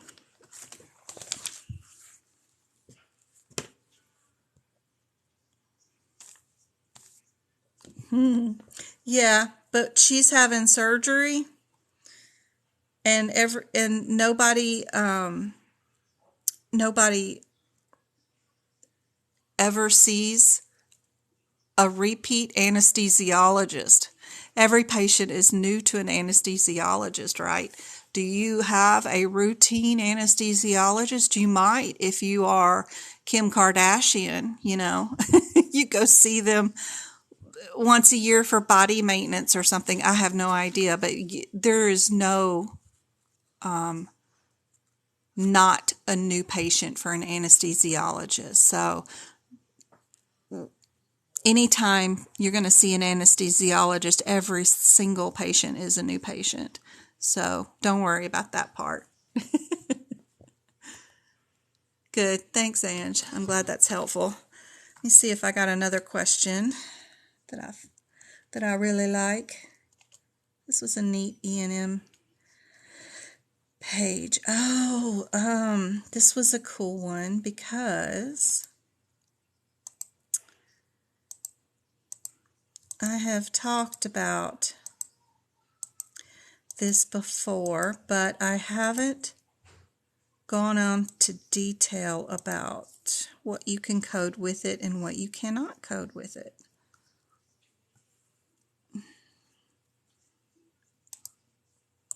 So this one is super cool too. All right. On the CPC exam, they will ask you about a Medicare patient's annual wellness exam, and they will make sure that you understand they can only have one in a lifetime, not one annually. But this question is a little different. We see that we have Travis. He's getting loud in there. Sorry. We see that this question has, go away. We have two that are established, but they both have this G code with them, and one has a modifier 33. Who knows what that even means? And then the other one says, this is a sick visit, only report that. So it's just another weird gamut of something that is odd. When would you ever code a G code, which is like colonoscopies, annual PAPs, annual wellness exams, all this stuff for Medicare patients? When would you do the 13 with them? So that just seems unlikely, right? From the get-go, knowing your guidelines. So we're going to take a gander up before we look at anything, and we're going to look to see what's going on. It says that the report initial for a Medicare annual wellness exam with an established E&M visit, because the patient has or wants to be seen for GERD and hypertension. When can you have the initial Medicare wellness exam with an established E&M visit? that's just not a combination that is ever going to be allowed by Medicare at all for any reason. The only time they get the Medicare annual wellness exam is, thanks for the hearts, that lets me know y'all like this question, that you can only get it when you initially sign up for Medicare. You are 65 years old and one day you signed up for Medicare and your Medicare card comes 6 months in the mail before you turn 65. So you're just counting down the days till you get your Medicare and you can get rid of your HMO, right? So when you get your Medicare card, they want you to schedule what they call the initial Medicare annual wellness and exam. That's that G code. And you can only do this once in a lifetime. You can't get it done annually, even though they have the word annual in there. And it can't be done with any other procedure.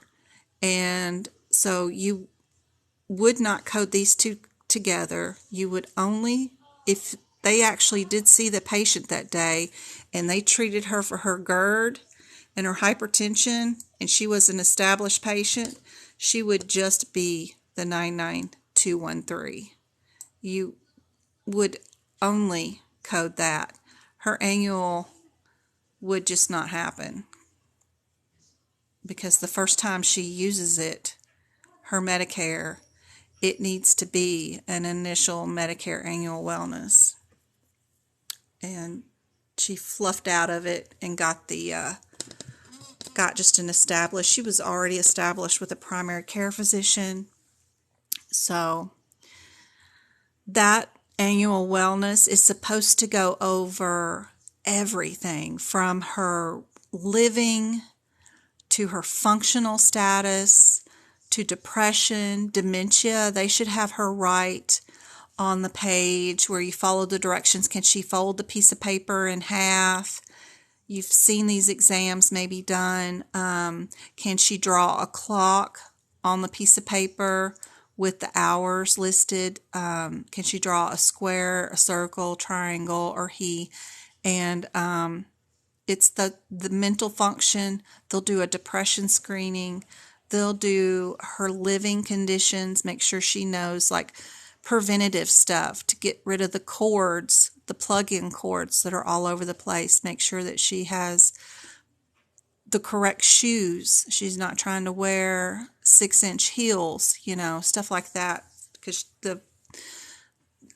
if you fall and fracture your hip, the likely to die within a year after advanced age, post 65, is a year. They don't usually last very long because they have to sit so sedentary for so long for a fractured hip. It just shuts down all their systems. So that one in particular is super good to know. Don't let them trick you. You won't do those two together. Your answer will be D. She's an established patient and she just got seen for her GERD and hypertension. There's no way they would have done all those function exams during that time. And even if they did, they can't bill them in the same day. You're just going to eat it. So that's a super good one. Yeah, 33 is preventative services, but we can't. That particular HIPPICS code cannot be added, the 33 code.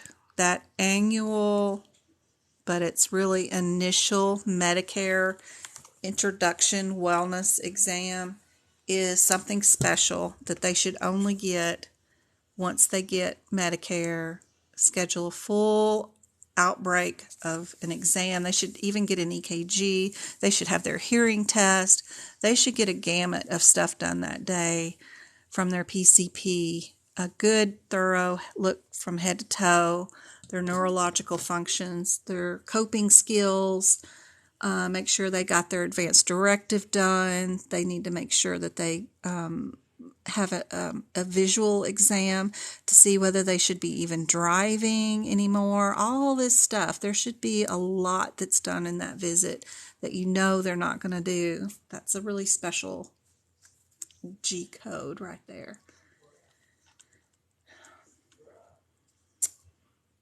Let's see. We'll do one more. Let's see. What should we do? Let me see if I can find another one. Can you touch on the medicine section? Yes. Let me go find another test question. I can't think of these up on the fly. I have to find me a question, but that is super easy to do. I've got so many of these exams purchased, and people have been sending me their practice exams. I even have like a practice exam D, E, and F now. So those are pretty cool. I just working through and seeing.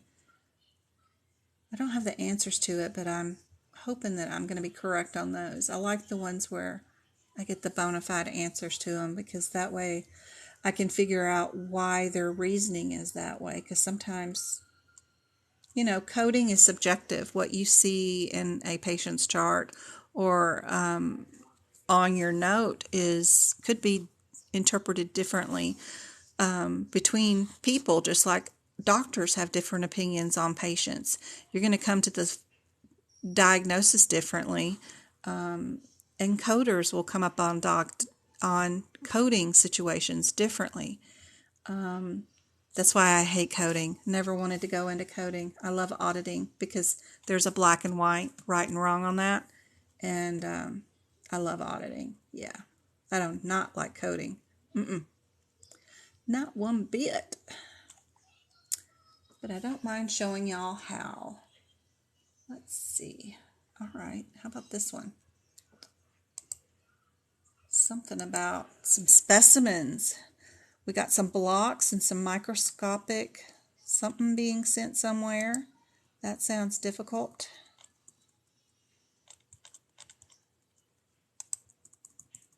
Why would it be that answer versus another one, which is this one? Okay.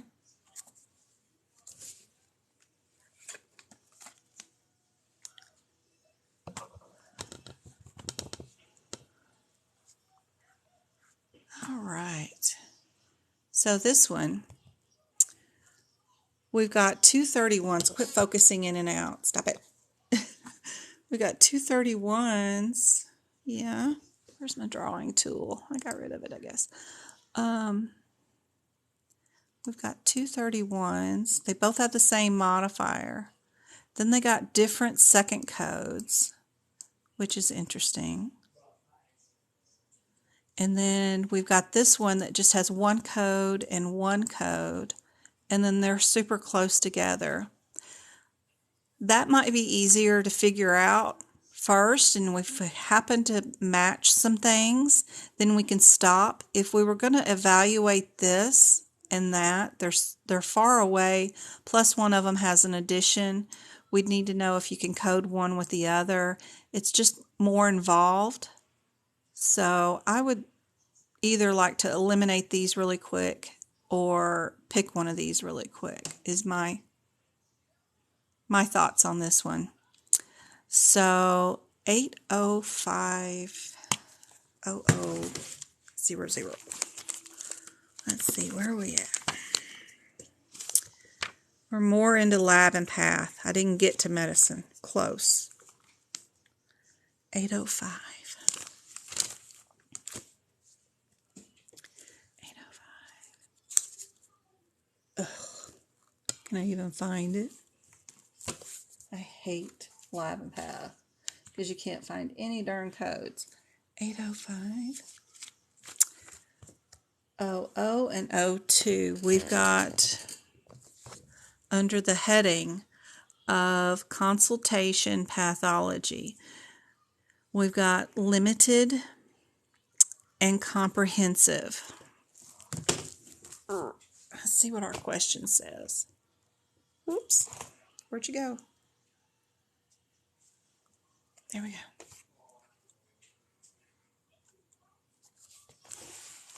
Craniotomy. Ooh, interesting. We got frozen specimens. Why is that so far over? See, I like to have these pages cut down into thirds. That way it doesn't go that far. And now I probably lost the question. Let me find it again. Oh, Lord. I hate when you resect these pages. It decides to go away, your question. Where'd it go? There we go. And now my page is all. Bring up my mouse.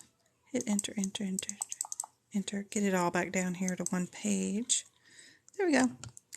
Craniotomy. Still too big. Oh, asked for a consult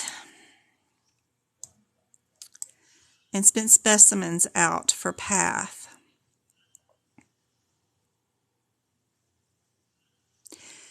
This is pathology, was sent back to the surgeon indicating the tumor was bad. So this clinical path right here does not review any, I'm trying to point to this with my mouse. I do that every time. Without reviewing any patient's medical records.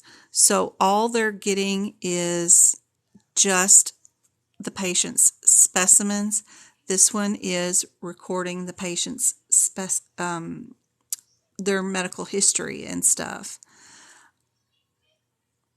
Let's see. Did it say anything about receiving any of their medical records? It doesn't say anything about it at all.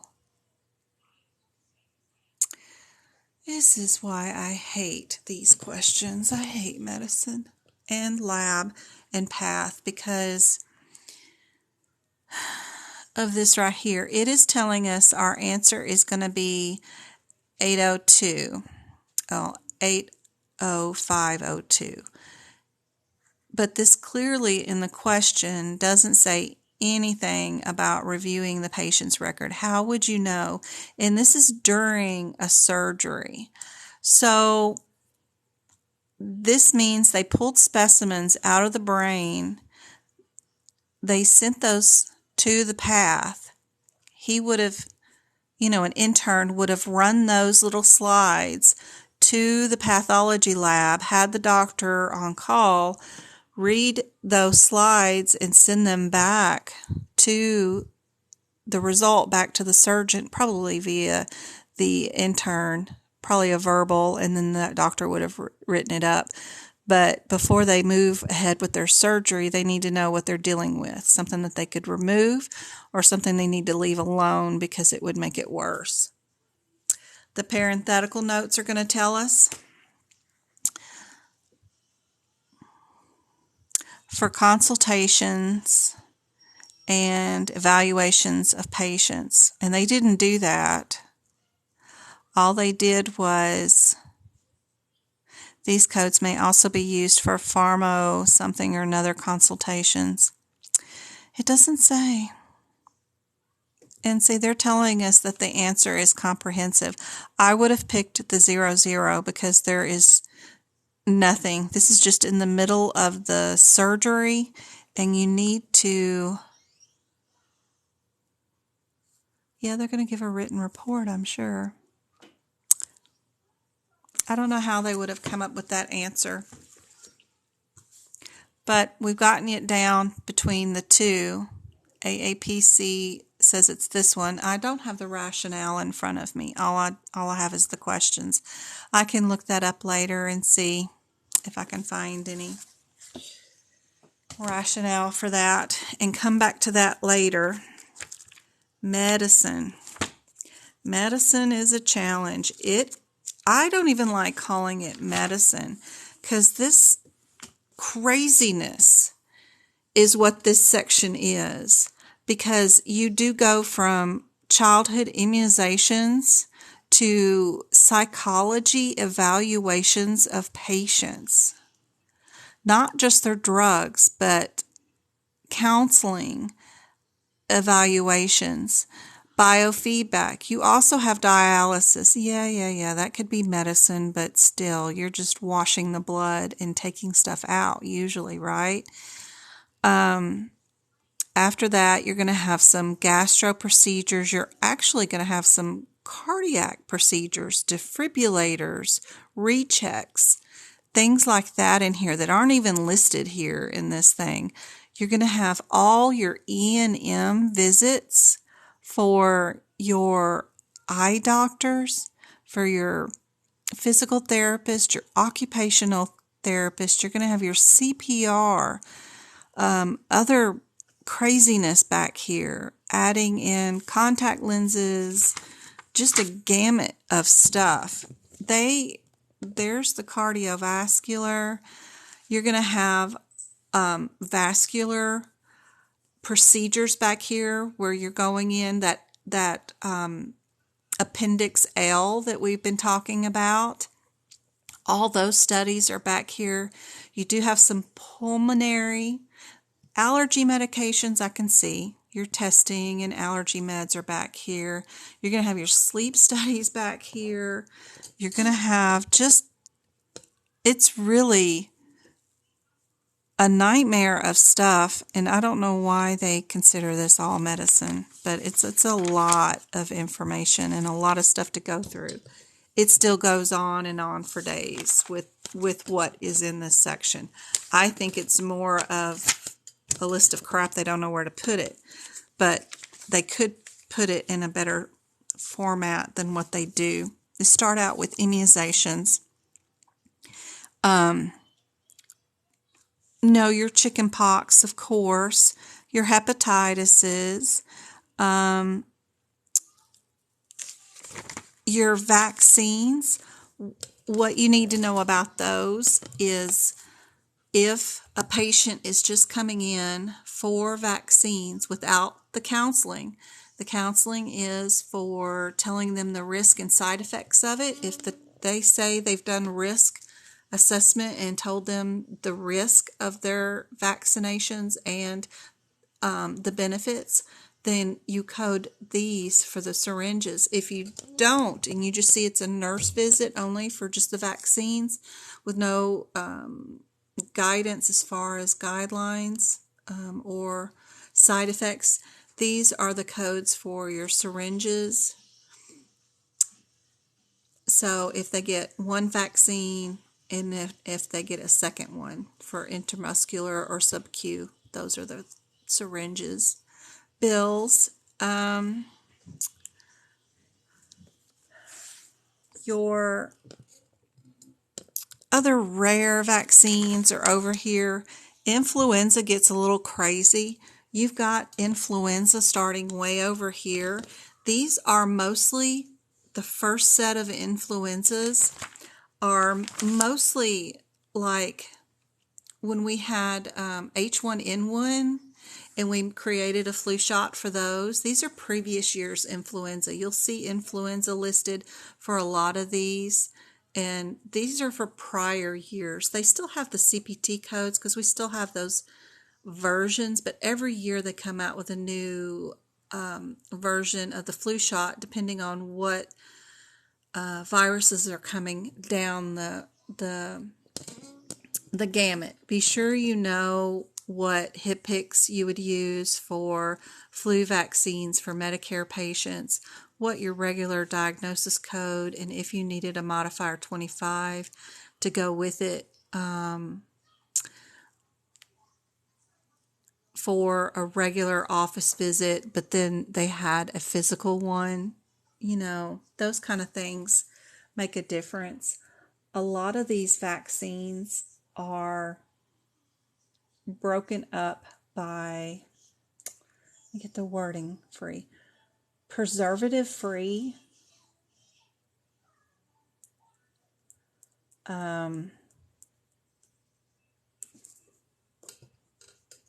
or derived from cells and cultures. The preservative free ones, I like to go in and write that they're the preservative frees. For influenza, I always recommend your preservative free. You don't want to use multi-dose vials either. For the influenza, make sure you always get the pre-filled syringe where the assistant who's going to give you the shot, all they have to do is take the pre-filled syringe out of the package and throw a needle on it. Best flu shot to get. Absolutely, hands down. For your children too. The multi-dose vials that they have to invert and then draw out the medication. A lot of times they don't invert properly, and then the medicine and the stuff is just not mixed well. I don't like those. Plus it contains preservatives. A lot of those are just fine preservatives. We've had them since the 60s and 70s, but why use it if you don't need to? They have plenty of the preservative-free ones that are in the pre-filled syringe by themselves. I've given a million PEDS vaccines in my lifetime, and I just like the preservative-free ones. Then you know it was individually made by a manufacturer. There's no human error involved in the clinic that could give you too much, not enough. They didn't. There's just, anytime you put humans involved with something, in charge of something, you can get errors. These are mostly the most current influenza vaccines right now. And then how you dose them, how many weeks apart you need to give them. They only get a second influenza shot the first year that you ever get the influenza shot. So let's say you're 2 years old and your mom says, finally you can get the flu shot. Then you would get one, and then 4 weeks later you would get another one. Then the next flu season that comes around when you're 3, you only need one. Same thing for an adult. If you've never gotten the flu shot ever in your lifetime, it's recommended, even over the 18, that you get one shot, then 4 weeks later you get another one. And then next year when you get the influenza shot, you only need once a year.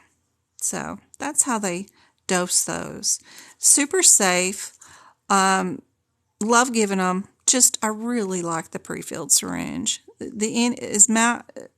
lot of the pediatric vaccines like chickenpox and MMR and all that stuff,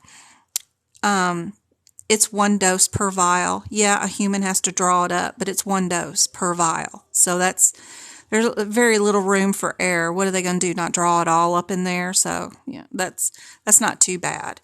But the influenzas can get crazy when you have multi-dose vials. And I've done a lot of auditing, and I used to train my staff, and I've audited staff. And you give a simple medical assistant or somebody that's trained off the streets a vial of medication and tell them to draw it up, and it's got multiple doses in it, they're always making mistakes, using the wrong syringe, or who knows. But just some life advice on that one. Most of all your PEDS vaccines, other than the influenza, are single dose vials or single dose squeezy things that go in the mouth, which are great. That's fine. I just don't like the multi-dose system. That's just laziness right there. Laziness by the manufacturer. Put them all in single dose vials. You need to take out the human nature in that. Psychology. For medication, we had that one on our CPC exam, the 90791. It was a diagnostic evaluation for psych. Not too difficult, but some of these get really crazy, especially around your cardiovascular. Just the names alone on some of these are stuff you've probably never heard of. This one was in mine, and it tells you here in the parenthetical notes, for 3 irrigations, if you did this one, you need to add the modifier 52 out of the blue for this one. So you need to be sure to know that the 92537, if you're going to do 3 irrigations, you will add the modifier 52. I did it in pink. Normally my modifiers are blue, but I did that one in pink so that it would really highlight up, because that one was odd. Usually, unilateral, bilateral, something like that. There were more common stuff, but that one was unusual. For 3 or more tests, add a modifier. It's just unusual to see it. We've got another one on the next page that says if you only are using one irrigation, use the same modifier. So this stuff can get super tricky back here in the medicine. I just absolutely hate it. And the amount of time that would take you to learn all of this, we could spend that time doing more in these other sections, I believe, to learn this better. But I will say that this was the last section that I did on when I was going through when I decided to go through the entire CPT book and write y'all up some notes that might help y'all pass the CPC exam.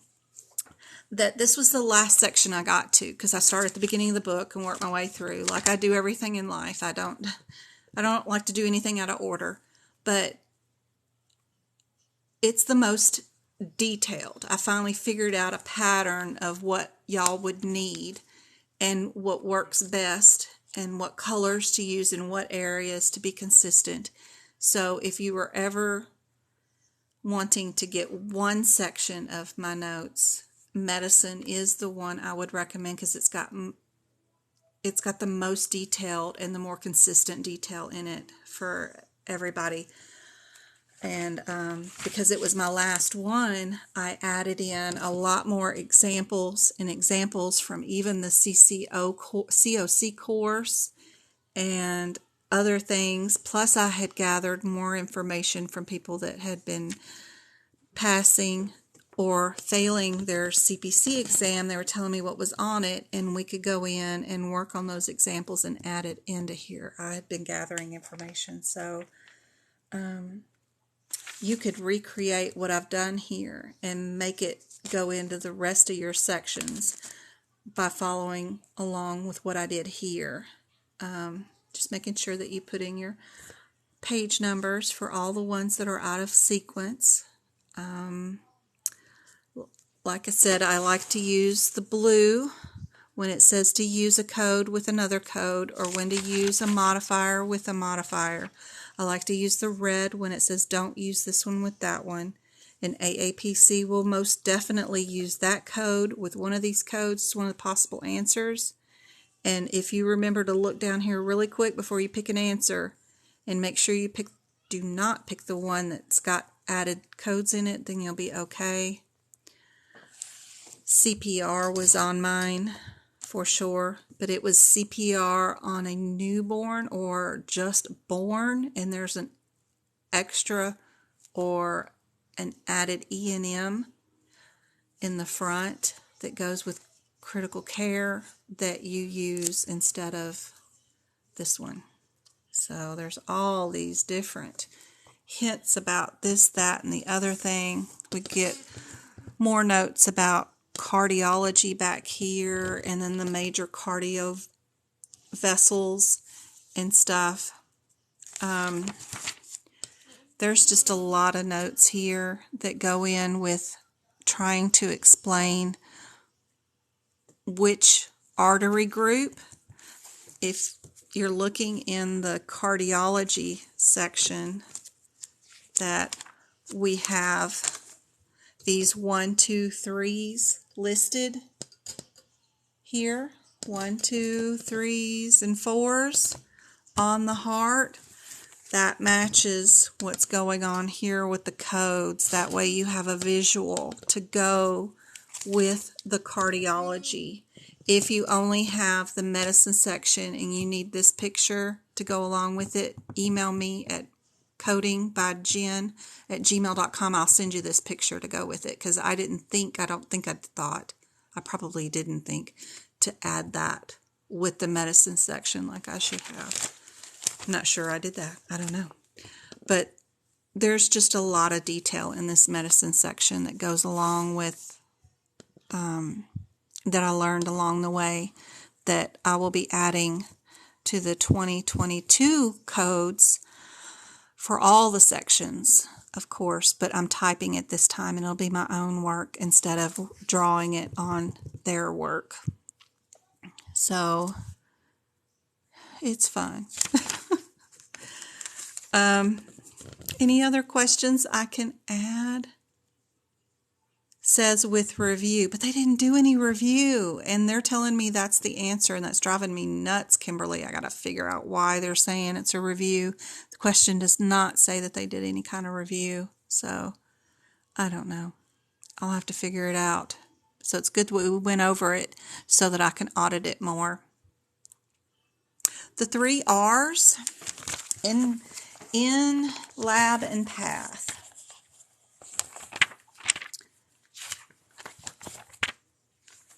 So we're under 805. Let me get back to that. The 3 R's.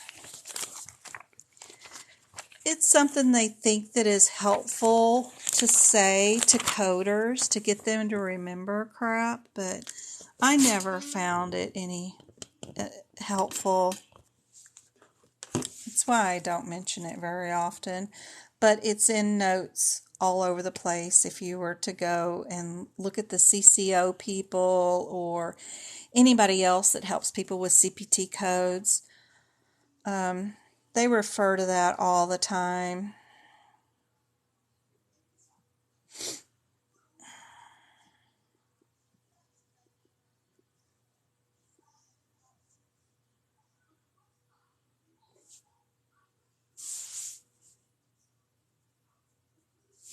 That cannot be right.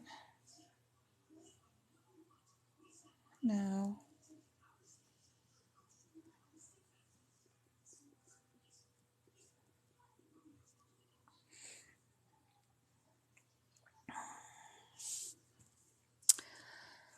It's trying to get you to remember, and I think it has it in here. It's about the request, the reporting, and the reply for lab results. You have to make sure you have the right request.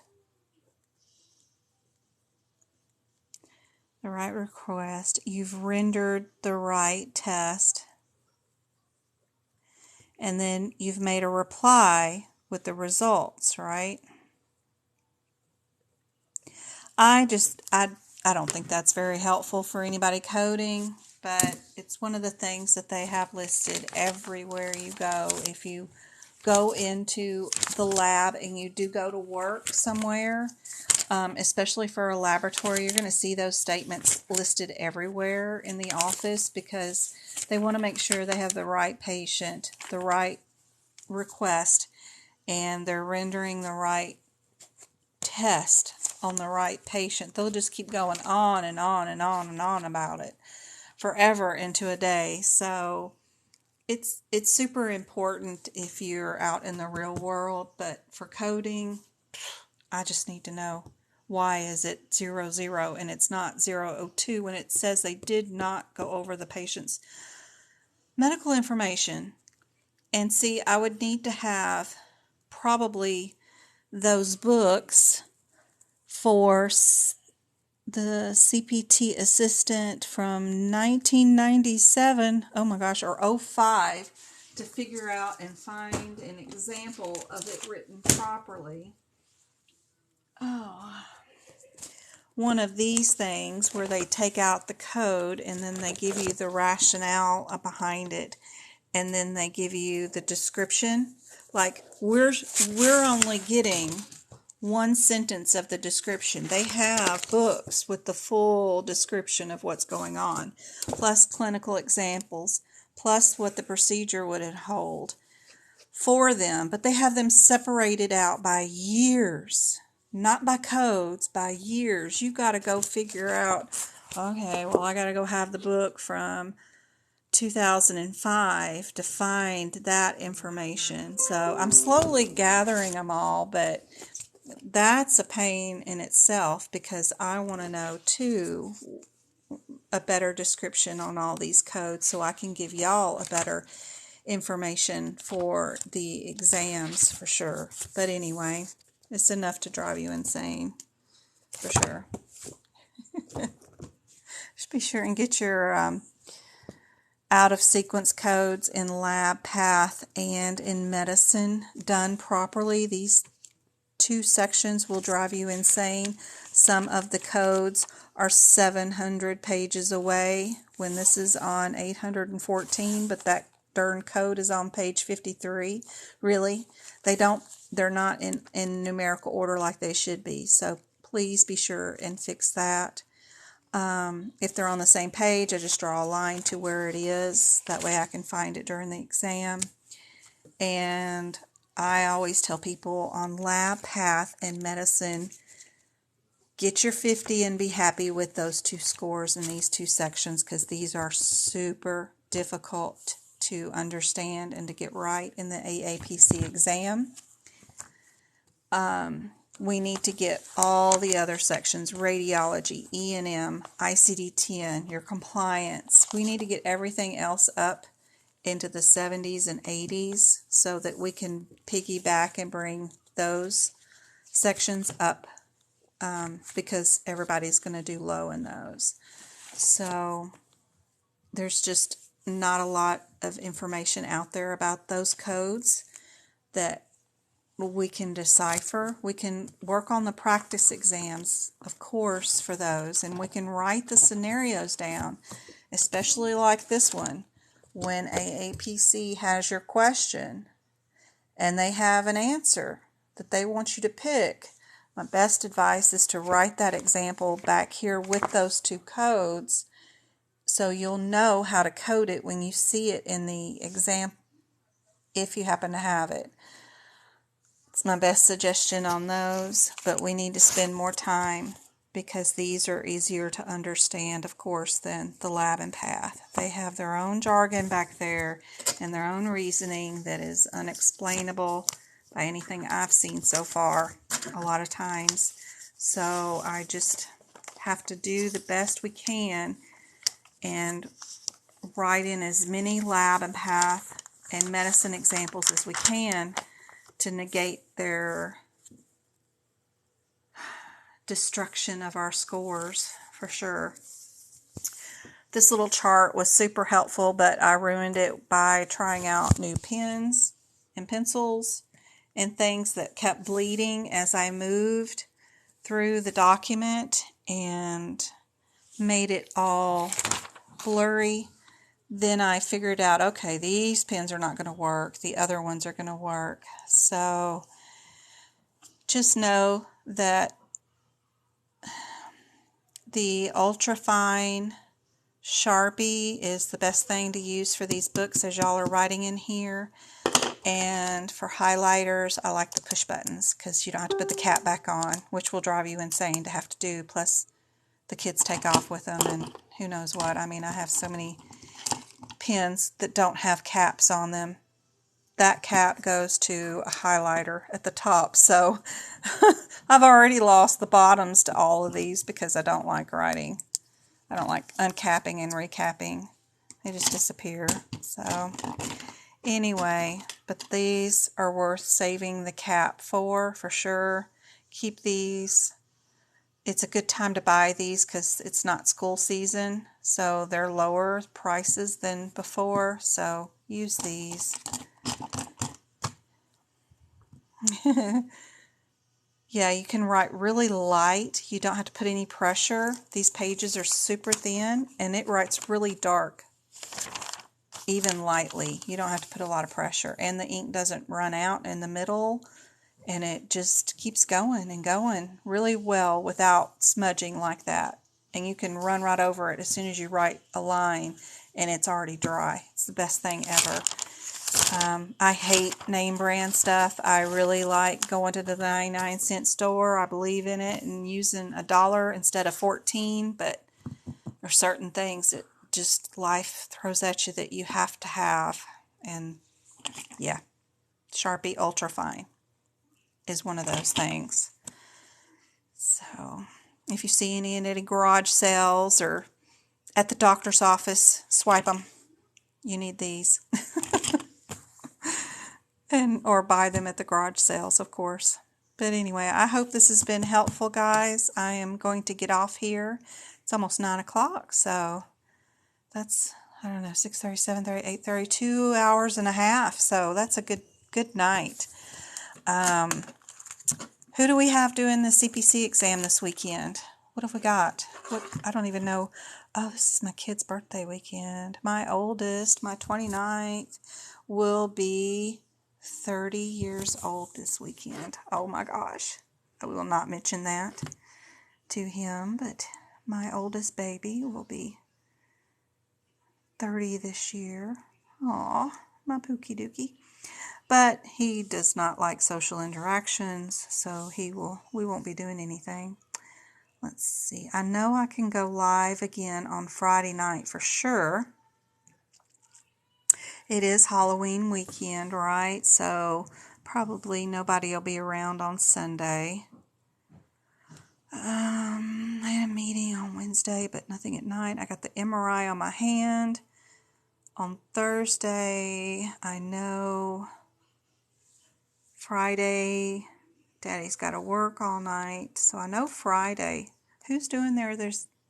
Nobody's doing one this weekend, huh? Okay. I'm still going to try to do another live on Wednesday, and then we'll definitely do one on Friday, and then that way I can leave everybody alone for the weekend, and we'll do one again on November 1st, Monday. So, yeah, okay. So we'll do Wednesday, Friday, and Monday. All right, guys. I know. That's awesome. He was always mad at me because I didn't give birth to him on Halloween night.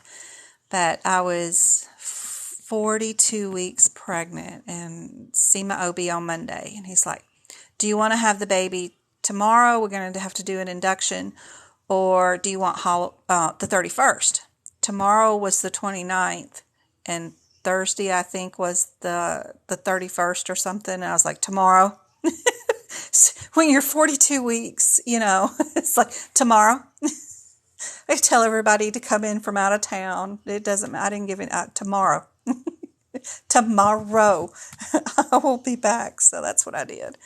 So anyway, he's been mad at me ever since for not doing it on Halloween night. Oh, well. I got close. All right, guys. I will see y'all later, and I will post this on YouTube tonight so that anybody that missed any of it can see it. Good night, guys.